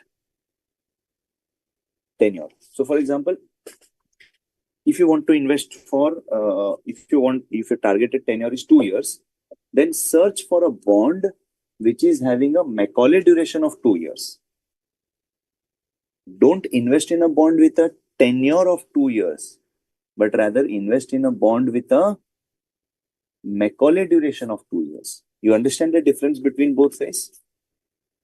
Yes. Tenure of bond Yes. 2 years and Yes, sir. Macaulay duration of bond as 2 years. So invest in a bond with Macaulay duration is equal to target return and not in a bond with tenure equal to target tenure. Achha. Sir, which means the bonds, those have the less than the targeted maturity period. Bonds, no, targeted tenure will be more than the target. The bond tenure will be more than the target tenure. Because then only your modified duration will be equal to target tenure, right? Modified duration is lesser than the tenure of the bond. Correct, sir. Right? But my thinking is that when we are investing, say our duration we need for 2 years. 2 years means those bond is currently trading is 3 years. So that we have to invest in the bond whichever trading is lesser than the 3 years. As per the Macaulay duration, the you duration need will to be first calculate the Macaulay duration of the bonds available in the market. Whoever bonds Macaulay duration is equal to 2 years, invest in that bond. Okay. Okay. So calculate Macaulay duration of all the bonds which are available in the market. Whichever bonds Macaulay duration is equal to 2 years, invest in it. Oh, okay, okay. Okay. But the Right, sir. the real life problem is, you may not actually find a bond which is having exactly same duration as your tenure. Right? Yes, sir. Yes, sir. Right? If you want money, let's say on 31st March of 2026 or 31st March of, let's say, 2027. So it is, let's say, from today, it is 400 days away. So will you get a bond with a duration of exactly 400 days, which is obviously, you can convert it in years also. It's not quite possible, sir. Practically, it will be very difficult to solve it, right? Yes, sir. I am also the same intention that we can choose any bond is trading But as per the. exact same duration bond, you may not be able to find. Right? There may be some 2-3 days or 2-3 months here and there, but we don't want that part to be even left. So how do we go about it? Or we can say the other way around is, if you're not able to find uh, a bond with Macaulay duration equal to target time, then create a portfolio of two bonds. Create a portfolio of 2 bonds with portfolio Macaulay duration is equal to target time. So if you're not getting a bond with a duration equal to 2 years, create a portfolio of 2 bonds whose portfolio, the average duration, when you say portfolio Macaulay duration, we're talking of the average Macaulay duration is equal to the target tenure. Average Macaulay duration is equal to the target tenure. Okay? Are we good, everyone? Getting it? Yes, sir. Yes, sir. So, Good to go. how do we create this portfolio now? That is what we are going to observe. I will not only create this portfolio for you, but I'll also demonstrate for you that when you do this, your final maturity value will remain intact. It will not change. Whether the YTM may increase or whether the YTM may decrease, I'll show you that your portfolio value is going to mature at that particular value exactly. Are we getting it, everyone? Yes, sir. Yeah. Yes, sir. So Yes, sir. now, how do we create this portfolio which comprises of 2 bonds, and the portfolio Macaulay duration or average is going to be equal to target tenure? Like in our case, our targeted tenure was what, 2 years, right? Yes, yes, sir. Targeted tenure was what, 2 years, right? So what I'll do is, since your targeted tenure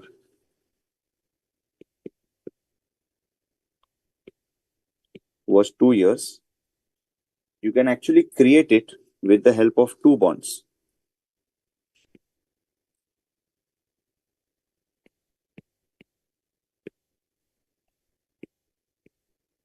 One bond with a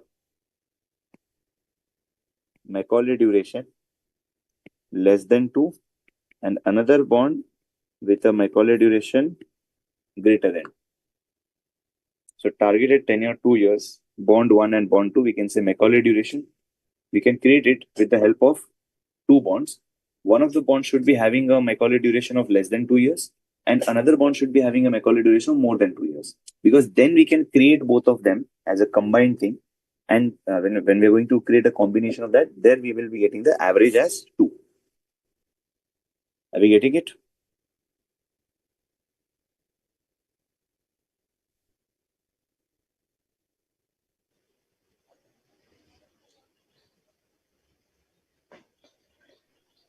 So we have to take one for lesser period and another for the Yes. So one bond has to be above the period. of duration or Macaulay duration less than 2 years, other has to be of more than 2 years. Then only the average will become 2, right? If you take both less than 1, both less than 2, or both more than 2, then how will the average come out to be 2?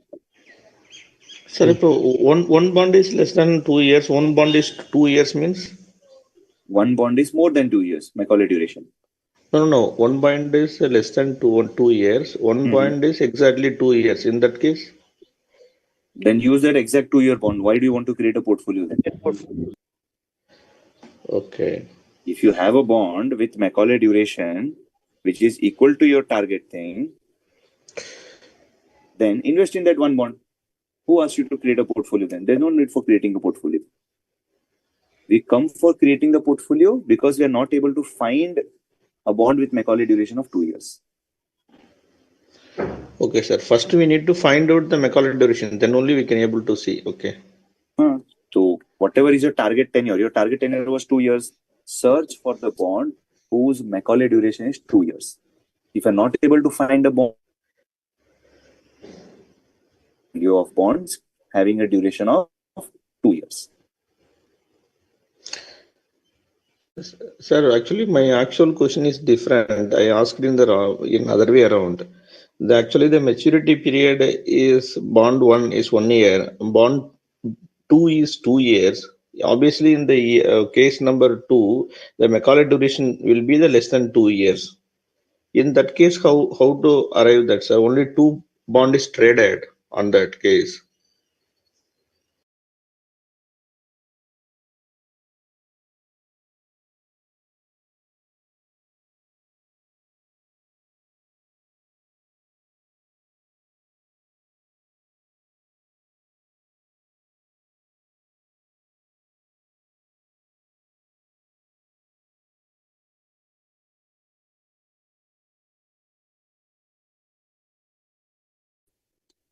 Okay, I lost the network connectivity in between.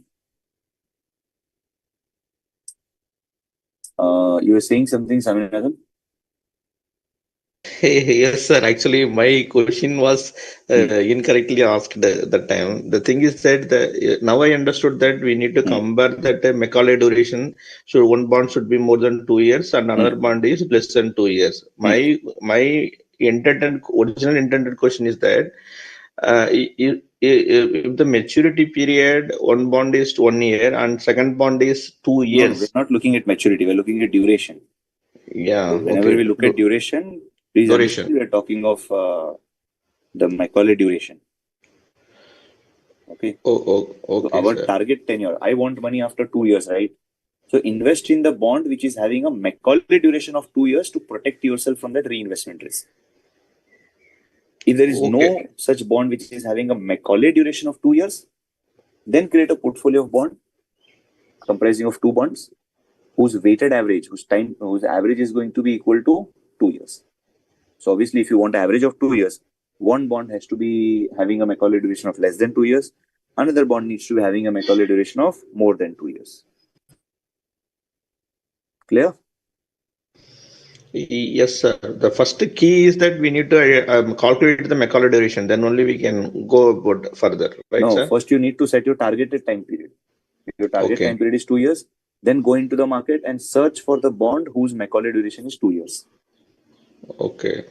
If that is not there, then go to the next step, that is to create a portfolio of bond comprising of 2 bonds, one with a less than 2 year, another with more than 2 years. All right, sir. Thank you. Okay. Got it.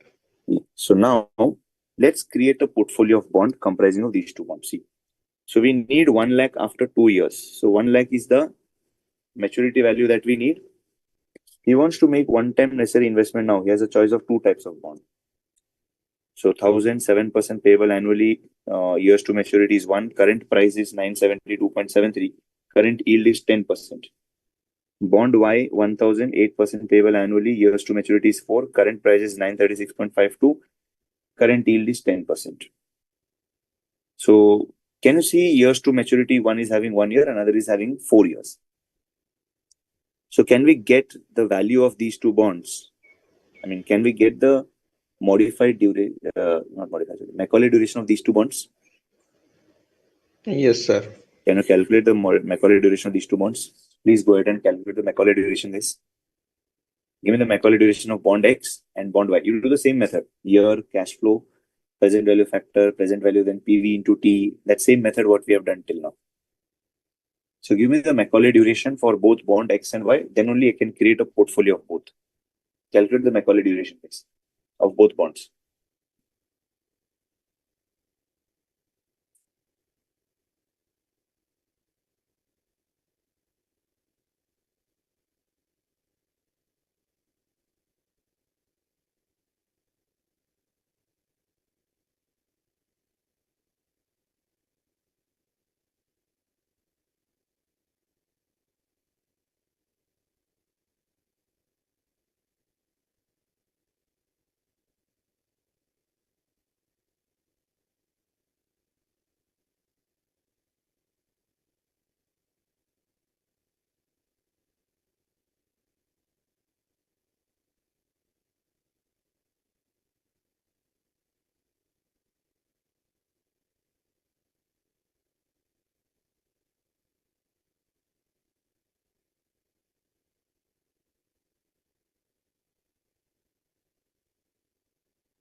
For bond X, it would be 1. Bond X Macaulay is duration. 1. Perfect. Macaulay. Yeah. Macaulay duration of bond X is 1.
For bond Y, it would be 3.56.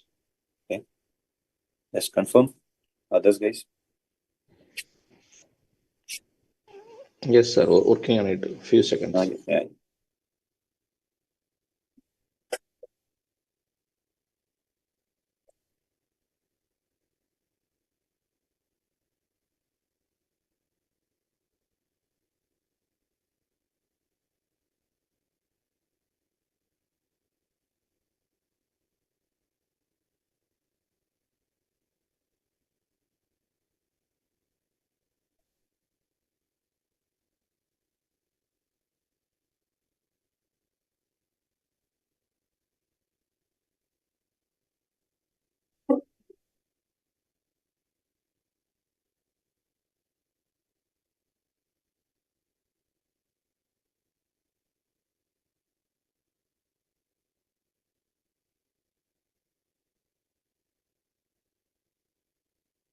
So 3.56.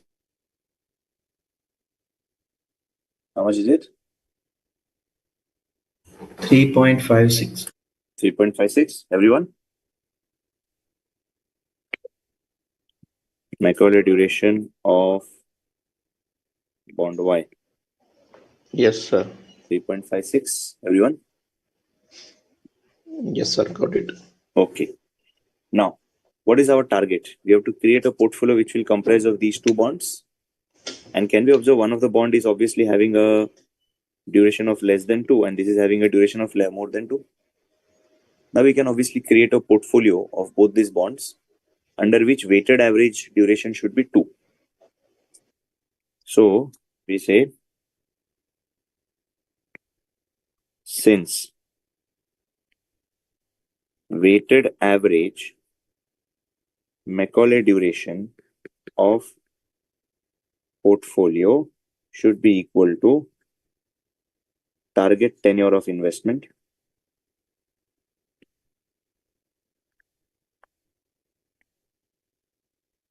right now. What is the targeted tenure of our investment? 2 years, right? Yes, sir.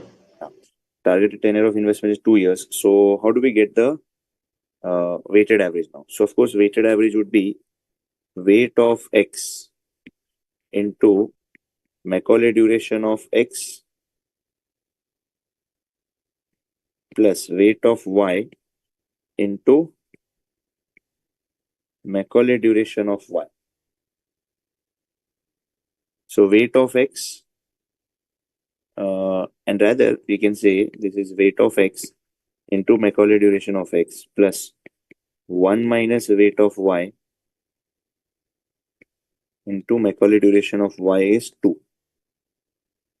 Right, so weight of X into Macaulay duration of X plus 1 minus weight of Y into Macaulay duration of Y. Okay, so this will be like weight of X into Macaulay duration is 1 plus 1 minus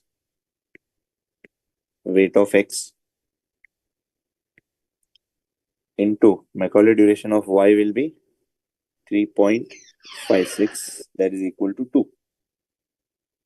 Can you solve this equation and give me the weight of X value, guys?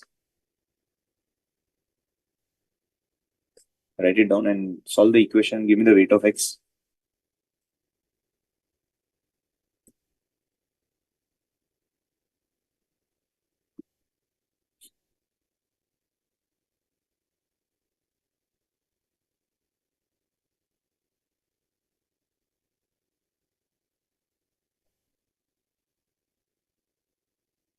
Zero point 0.61. 0.61. 61.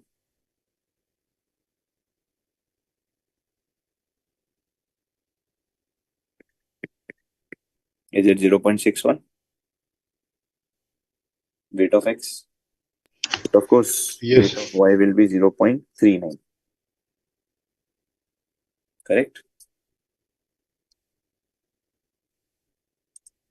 Right, guys? 0.61 and 0.39. Yes, right. Right? So 61% of your money should be put into bond X and rest 39% should be put into bond Y.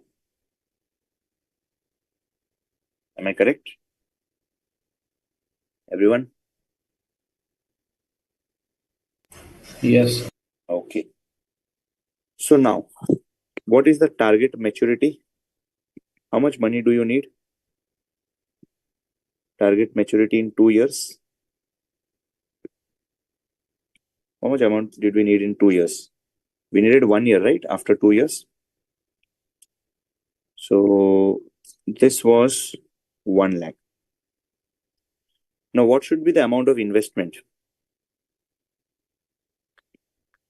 Investment to be made today.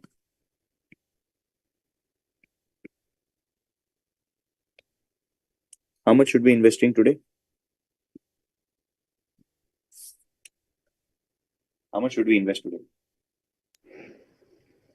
61% into bond X, 39% into bond Y. No. I'm not talking of how much in X and how much in Y. I'm talking of what is the investment to be made today. How much amount of investment should I make today? Should I invest 1 lakh today to get 1 lakh after 2 years? No, less than 1 lakh. Need 1 lakh after 2 years. Of course, we will be taking the present value of that 1 lakh, right? And what is the ongoing rate in the market? That's 10%. Ongoing rate is 10%. So investment to be made today is going to be present value of 1 lakh, which is nothing but 1 lakh divided by 1.1 raised to 2. How much is this? 1 lakh divided by 1.1 raised to 2. 82645. Okay, so we should invest 82,645 today. So we should invest 82,645 today, right? We should invest 82,645 today so that we get a maturity value of 1 lakh. We should be investing 82,645 today so that we get a maturity value of 1 lakh. Now, out of this 82,645, how much investment we made in bond X? 50413. Investment to be made in bond X, which is 82,645 into what is the 0.61. percentage? 0.61. Into 0.61, right? Yes, sir. So what is the amount? 50,413. 50,413. Okay. Then what is the investment to be made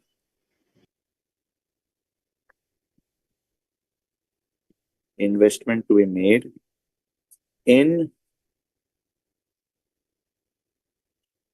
bond Y? That will be 82,645 into 0.39. What's the amount of investment? 32 to 30. 32? 32 to 32. 232. Yes. 32 to 30. But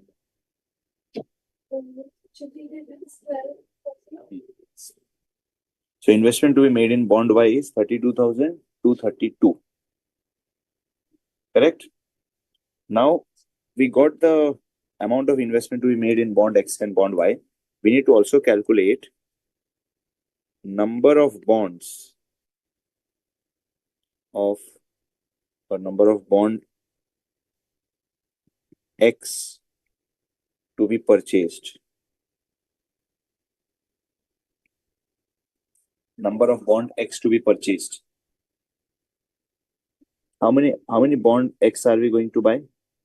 50,413 divided by what is the price of the bond? Bond Current X market. price? 972.73. 972.70. Okay. So what is the number of bonds? 52 rounded off. 51.8. No. Don't keep it rounded up. Let's keep it. We are assuming that fractional investment is allowed.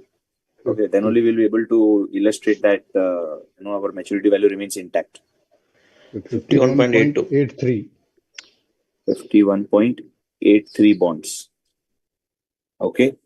Then what is the number of bond Y to be purchased? This will be 32,232 divided by what's the price of the second bond? 936.52. What's the price of the second bond? 936.52. 936.52. 52. Yes. Okay. Number of bonds?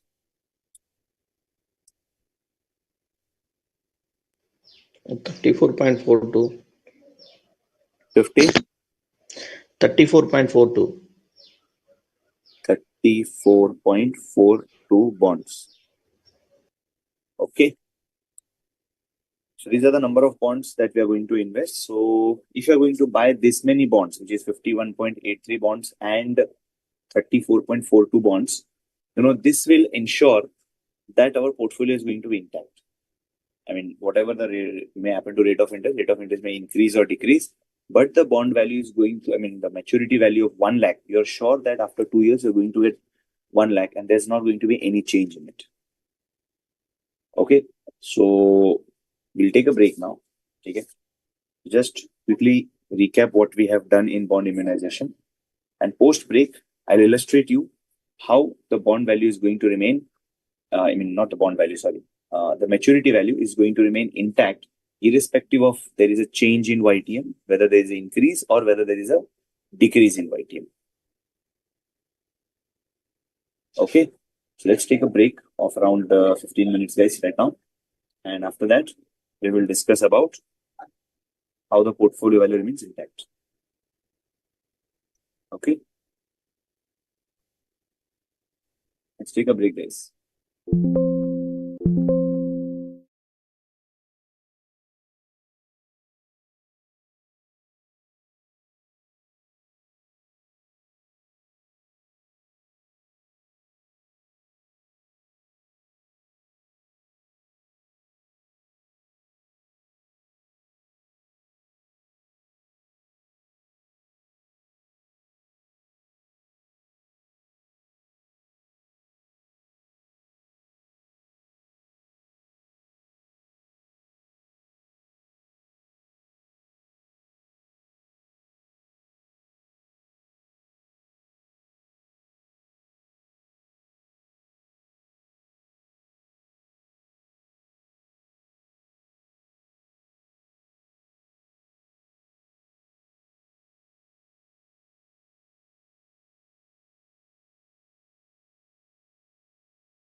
here we had the number of bonds to be purchased. Now, once we are done with this part, number of bonds, let's now assume, let's say, once we have created this portfolio, the YTM changes to 9%. Okay. So, after creation of the portfolio, okay, after creation of portfolio, YTM changes to 9%, which means the YTM gets reduced to 9%. So now, if the YTM gets reduced to 9%, of course, the risk that we faced earlier, that the reinvested returns may not be sufficient enough. But in this case, we will find that the reinvestment rate is absolutely, the maturity value or the targeted 1 lakh amount will be achieved shortly. Now, how is that going to happen? First up, we have invested in two bonds, bond X and bond Y. Bond X is going to mature in how many years, guys? 1 year. Bond X is going to mature in 1 year. Now, of course, if it's going to mature in 1 year, I'll get that money and I'll be able to reinvest that bond X ka maturity value at 9% now. Right, guys? We'll be able to reinvest the money from bond X at 9%. Am I right? Yes or no, guys? Yes. Yes, sir. Let's say year, transaction, and cash flows.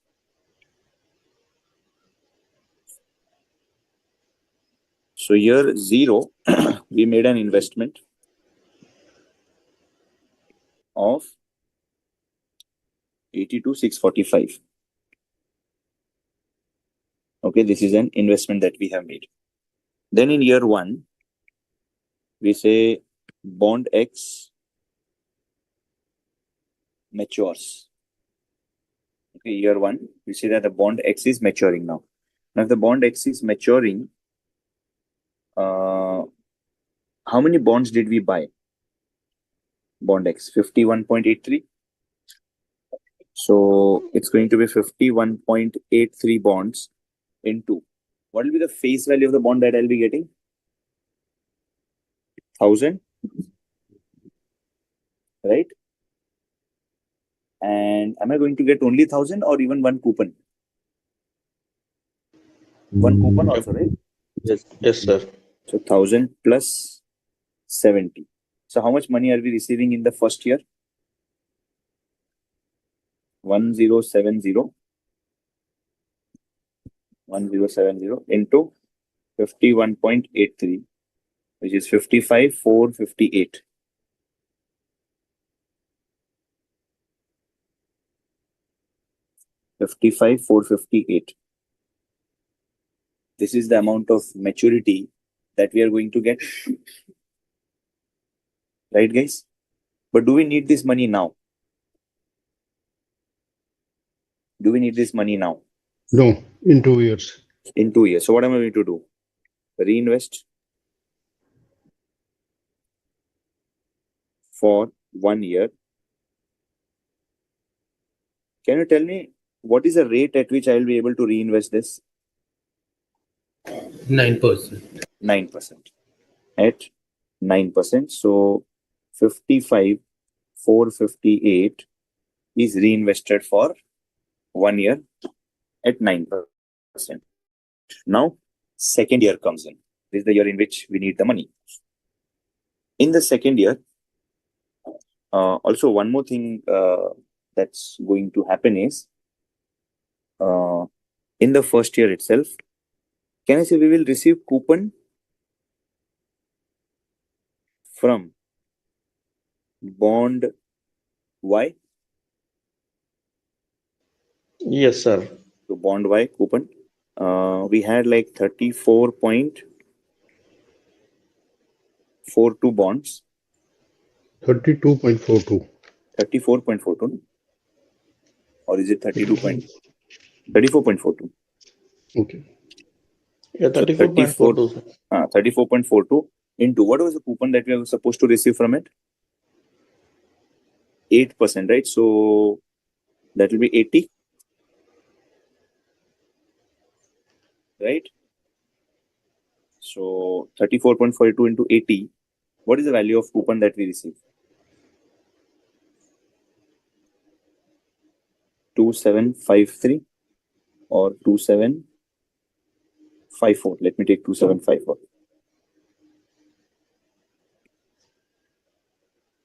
This is the amount of coupon that we receive. What are we going to do with this coupon now?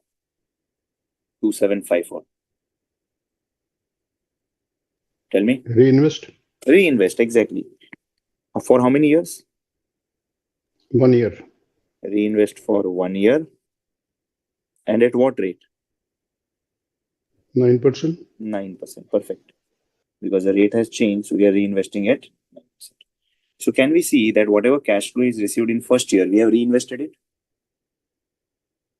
And that too, we have reinvested at a rate of 9%. Now, coming to second year. In second year, we will get maturity of bond X. What will be the maturity value of bond X? Maturity of, not of bond X, maturity of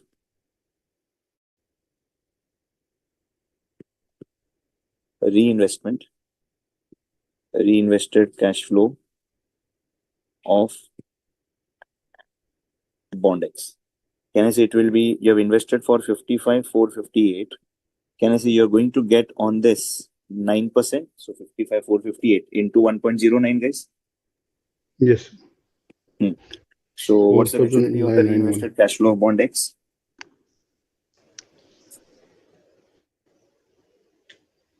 6449. 60,000? 449. 449. Perfect. Again, in the second year, we will have maturity of reinvested coupon of bond Y. So it is 2754 into 1.09. 3001.86. 3001.86. Okay. Now, one more cash flow is going to happen in second year. Can you tell me what is that? And the bond Y maturity, that redemption. Bond Y is not maturing. Bond Y is not maturing. We will have to sell the bond in the market. Yes, sir. Right? So we will say also one more cash flow that we're going to get is the coupon of the second year. Yes. Coupon of bond Y. Now, how much coupon are we going to get? We have 34.42 into coupon is, what was the coupon amount? 80. So this is 2754. This is the coupon that we get. And the last cash flow that we have in second year is the sale of bond Y. What price will the bond Y sell in the market? What will be the price at which bond Y will be sold in the market? What was the tenure of bond Y when we invested? 2 years. We invested for 2 years. No. What was the tenure of the bond when we invested? It was 4 years. 4 years. Yeah. Now 2 years have lapsed. How many years are still there for the maturity of this bond? 2 years. 2 years, 2 right? years. So can I say sale of bond Y? We can get the price of the bond as 80 coupon into present value annuity factor at because ongoing rate is 9%, right? So we'll discount the cash flows at 9% for 2 years, right? And then we have plus 1,000 into 1,000. present value factor at 9% 2 years. for 2 Second years. year. Second Okay. So this will be the price of the bond. So what is the price of the bond? Calculate this and tell me. Price of this bond Y, because bond Y will be sold in the market at a price. It won't be redeemed. It won't be maturing. So what is the price of this bond Y? Give me the price of this bond Y, guys.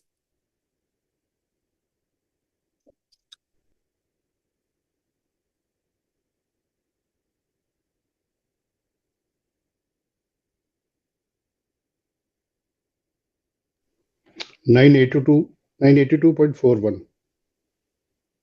How much is it? 982.41. 41. Okay, 982.41. This is the price of the bond. And how many such bonds are we selling? 34.42.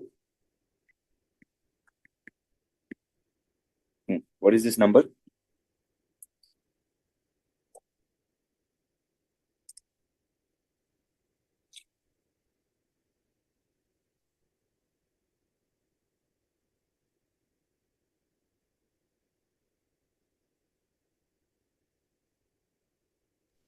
$33,814.55.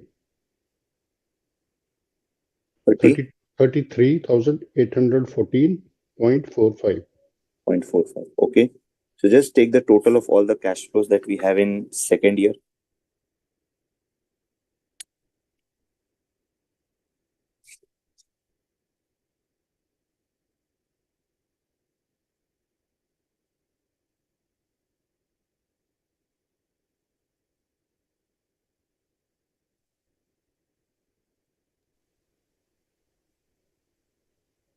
For second year, it would be 1,19.55.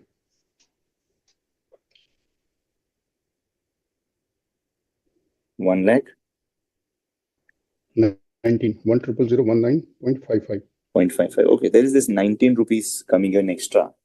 Okay, so that is nothing but it's a simple thing, wherein we say that the rounding up error is there. So can we observe that there is no reduction happening in the maturity value?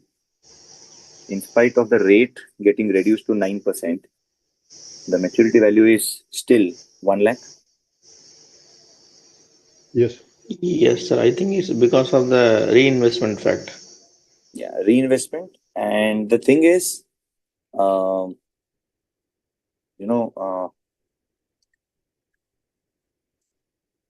reinvestment is happening also since you are investing in a longer duration bond.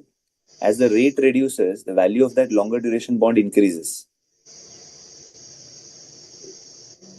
Right? So you are able to sell the bond at a pretty higher valuation as compared to the first case, because in the first year you had a bond value is 936, but now when you're selling it, you're selling it at a 982.41.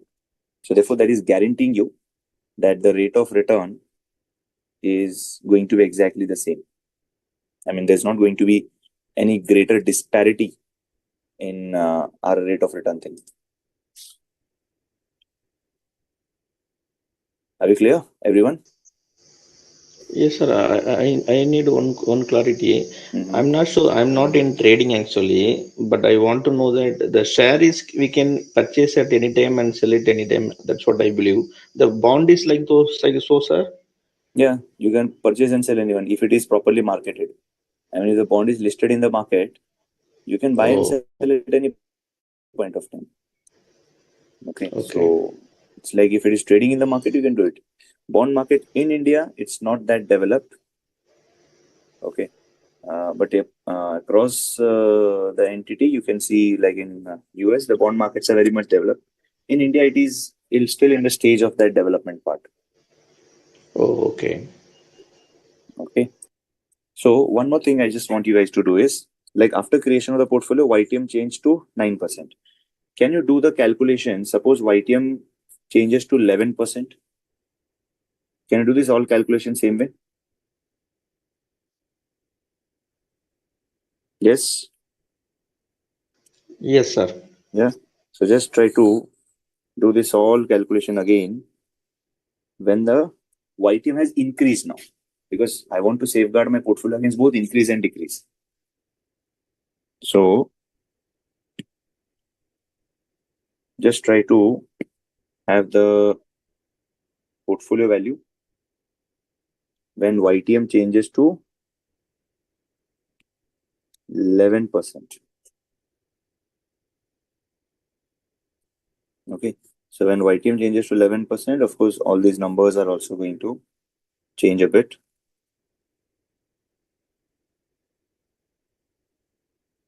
Maybe some of them will change, some may not, but I'll just remove Investment would be same, 82,645. Mm-hmm. But I'm just removing all the numbers in one go. So everything remains the same.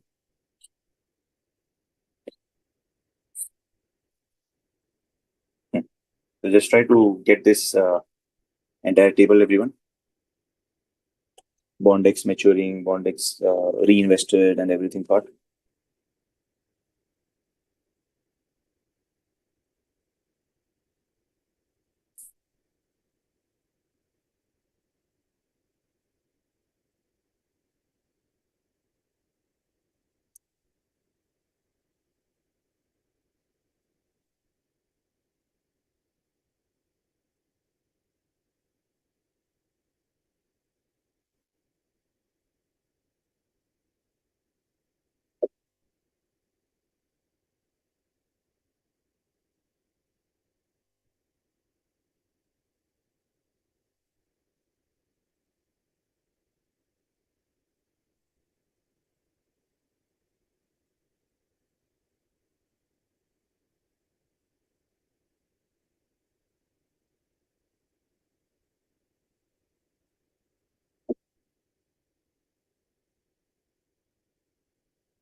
So 1,20,65. Final total value. Yes. 1,20,000 point. 65. Almost it's the same 1 lakh that we have. Just verify, guys, if you're all are getting like 1 lakh as the prox 1 lakh as the maturity value.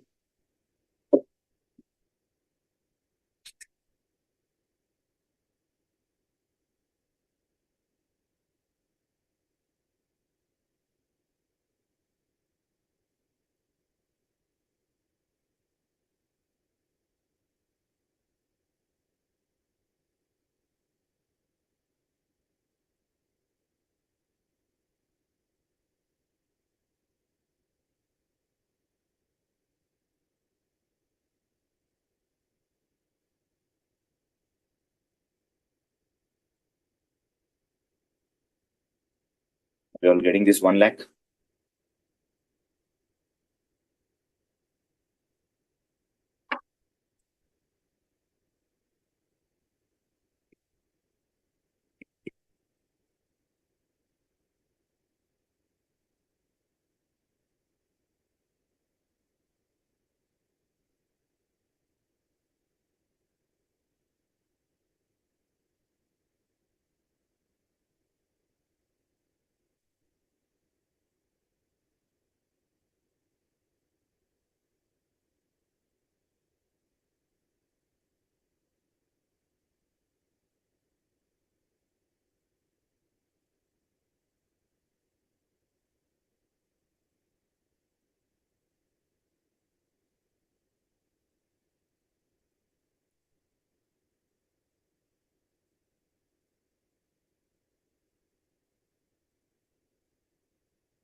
So I'm getting a bit different answers, right? Getting 99,714. 99,000? 714. No, not There's such a some big difference. should error. be. Bond X matures to 55,458. And this 55,458 is reinvested. Coupon from bond Y will remain same, 2,754. And then this 2,754 was reinvested. Now in second year, maturity of reinvested cash flow. How much is this? 55,458 into 1.11. Into 1.11, yes. 61,558.38. 61? 558.38. 558.38. Okay. Maturity of reinvested coupon of bond Y. So, this is a bit different. 55,458 into 1.1. It comes to 61,004. Yeah, this is my wrong. A bit wrong here. 61,550 is correct. Maturity of reinvested coupon, which is 2,754 into 1.11. 2,754 into 1.11. 2,754 into 1.11. So it would be 3057 into 1.11. 30. No. 3057 into 1.11. 3057 into what? We reinvested for 1 year at 11%. 2,754 into 1.11. 2,754 into 1.11 comes to 3057. 3057. It comes to 3057. Yes. Okay. We are here. 056.94. Then coupon of bond Y, you will receive 2,754. What is the sale of bond Y? Bond Y will be having comes to 33,814.55 into present value annuity factor at 11% for 2 years. 2 years plus 1,000 present value factor at 11% for the 2 second years. year. What is the value of this bond? 32,650. 32.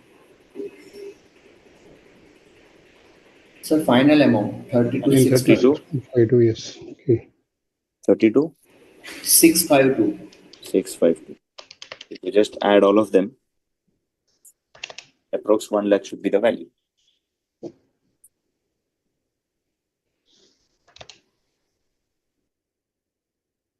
Okay, are you all getting it?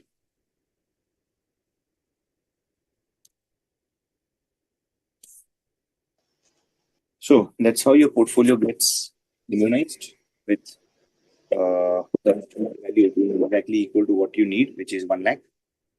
The numbers that we get higher or lower over here, that's because of just rounding up error. Okay, so whether the rate of interest increase or decrease, the final maturity value remains constant. Okay, so it's time for us to do certain MCQ questions.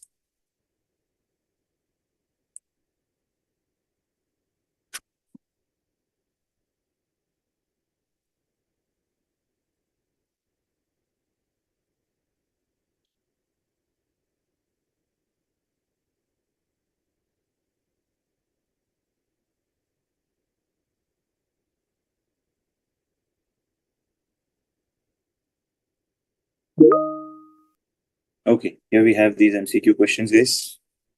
Look at this.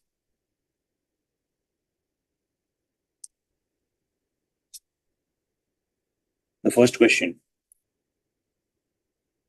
What will be the answer for the first one?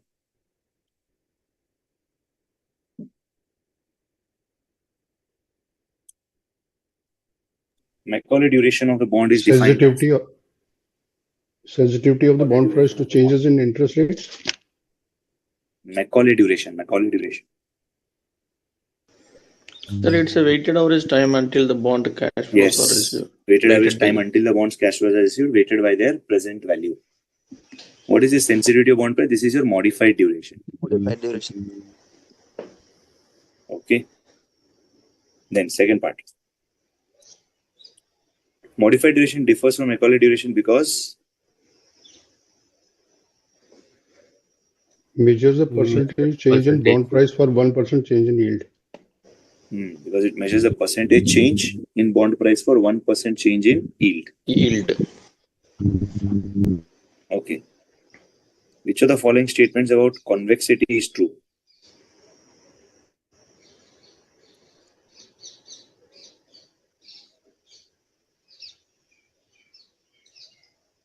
B. Convexity accounts Answer. for the curvature. Curvature price. Curvature. Convexity first says it measures the linear relationship. No, convexity No. doesn't measure the linear relationship. Second, convexity accounts for curvature in the price yield relationship. Yes. Yes. B is the correct one.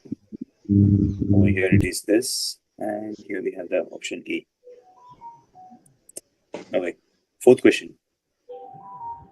Bond immunization strategy aims to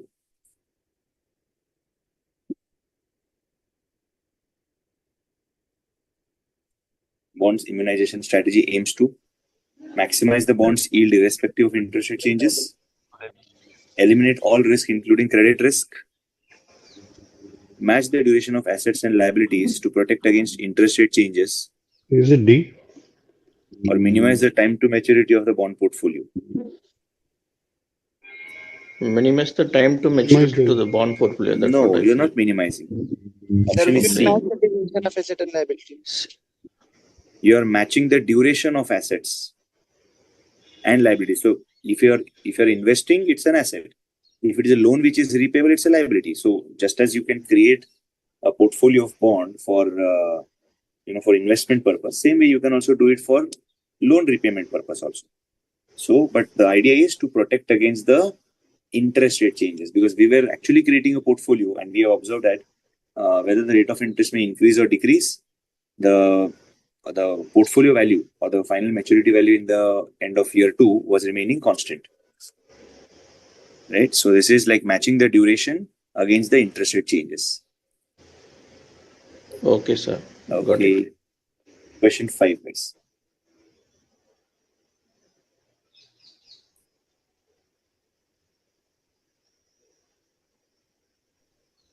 If the interest rates increases, price of a bond with high convexity will Is it C? Decrease less than the bond with low convexity? decrease less than a bond with low convexity? Increase more than Yes, bond sir. with. Yes, sir. Decrease more than the bond with low convexity. More than the bond with low convexity. Price of bond will decrease lower. For that, let me just put the formula over here. What was the percentage change in the bond value? It was minus modified duration into percentage change in YTM plus half into convexity into percentage change in YTM square. Okay. So here percentage change in bond value is minus modified duration into percentage change in YTM plus 0.5 into convexity into percentage change in YTM square. Okay. So in this, you can observe if a bond is having low convexity. So if this particular number, convexity is lower. So if your convexity is lower, this entire portion that we add is also going to be lower. And remember, here it is a negative modified duration. So modified duration sign and the convexity adjustment sign are opposite in nature. So the change that we observe in the bond value, the reduction in the bond value that we observe, right? So a bond with high convexity, a bond which is having a high convexity, guys. So if you're looking at a case where the question says that if the convexity is higher, this convexity adjustment is also going to be higher. Now, if convexity is higher, this negative number will be added with a greater number. So what will be the overall impact on this?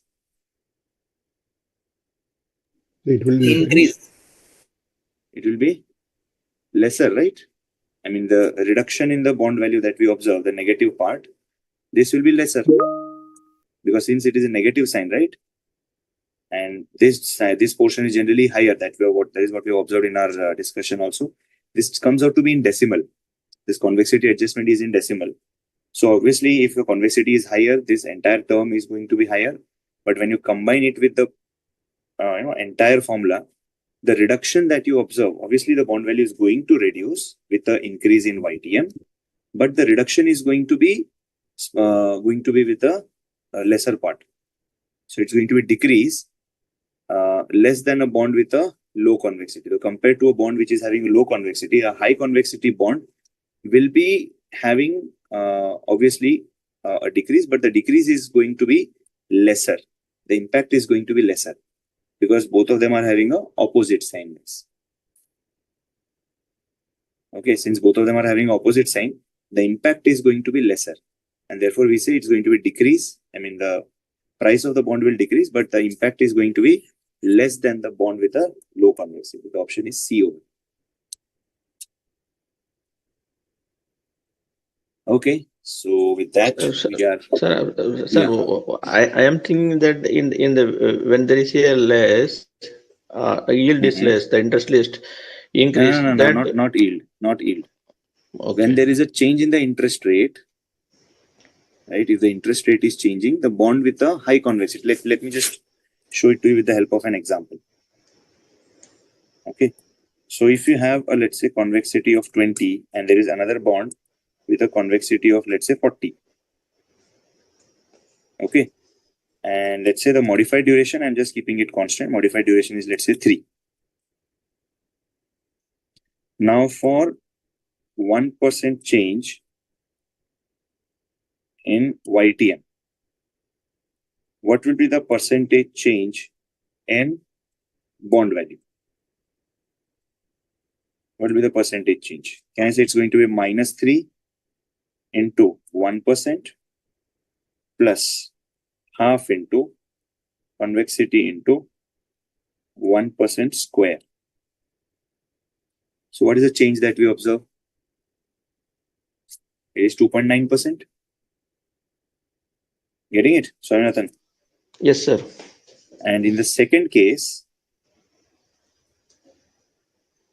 it is going to be -3 estimated, but the convexity is now 40. So can you see a bond with high convexity, the change that you observe is smaller as compared to the previous case. Yes, sir. Okay, the 2.9%, instead of that you have 2.8%. I hope it makes sense to you now. Yes, sir. Yeah. Okay. Okay, so with that, we are towards the end of our session. If you have any queries, we can take it up, or else we can just call it a day. Jagbandhu sir, it was very good MCQ because even I was thinking, even I started enjoying the same because it was a very deep-rooted, it is a very deep-rooted concept. It has a very deep-rooted concept, and very practically, even if we withdraw it by any diagram, if we say it by diagram, so it will also give a, because higher with a high convexity means lower on a side. That also, this has, I'm practically, I have not considered example, but I have taken in my mind the diagrammatically I have judged it. Okay, very good. Session was very good. Thank you, student, thank you very much for attending patiently this session and interacting with the sir. And thank you, Jagbandhu sir, for sparing your precious time. So I think in the next class this topic will be over. Yeah, this will be done. Okay, student, if you have any doubt, you can ask, send us through email or using the mobile app as well, and or even you can contact me over the telephone as well. So with this, we in the next class we shall complete this topic of security valuation. Yes. Yes. So there will another topic will be completed in the next class. So revise whatever in all the like security valuation, share valuation, etc. So whatever will be there, query, you can discuss with us in the next class, or even you can, well, before, even you can send your query so that I can share with the Jagbandhu sir. So student, thank you very much, and revise what as I repeating, revise whatever discussed in the class. So after that, I think we shall complete chapter number. Jagbandhu sir, the chapter number 5 will be completed. Yeah. Yeah. Okay. So of course we shall complete 1/3 of our syllabus. Thank you. Okay, student. Thank you, and Right, have a sir. nice day. Thank you. Thank Okay. you, Thank sir. you, sir. Thank you. Thank you. Thank you, sir. Thank you. Yes, Thank sir. you. Thank you. Yes, sir. Jagabandhan sir, thank you so much for your Thank you. wonderful concept clarity. Only the thing is that the convexity conflict the concept only need more practice, I believe. True. Because yeah, thank you so much for for detailed explanation and detailed concepts clarity in all the ways. Thank you so much. Thank you. Thank you. Thank you, Samanathan. Thank you.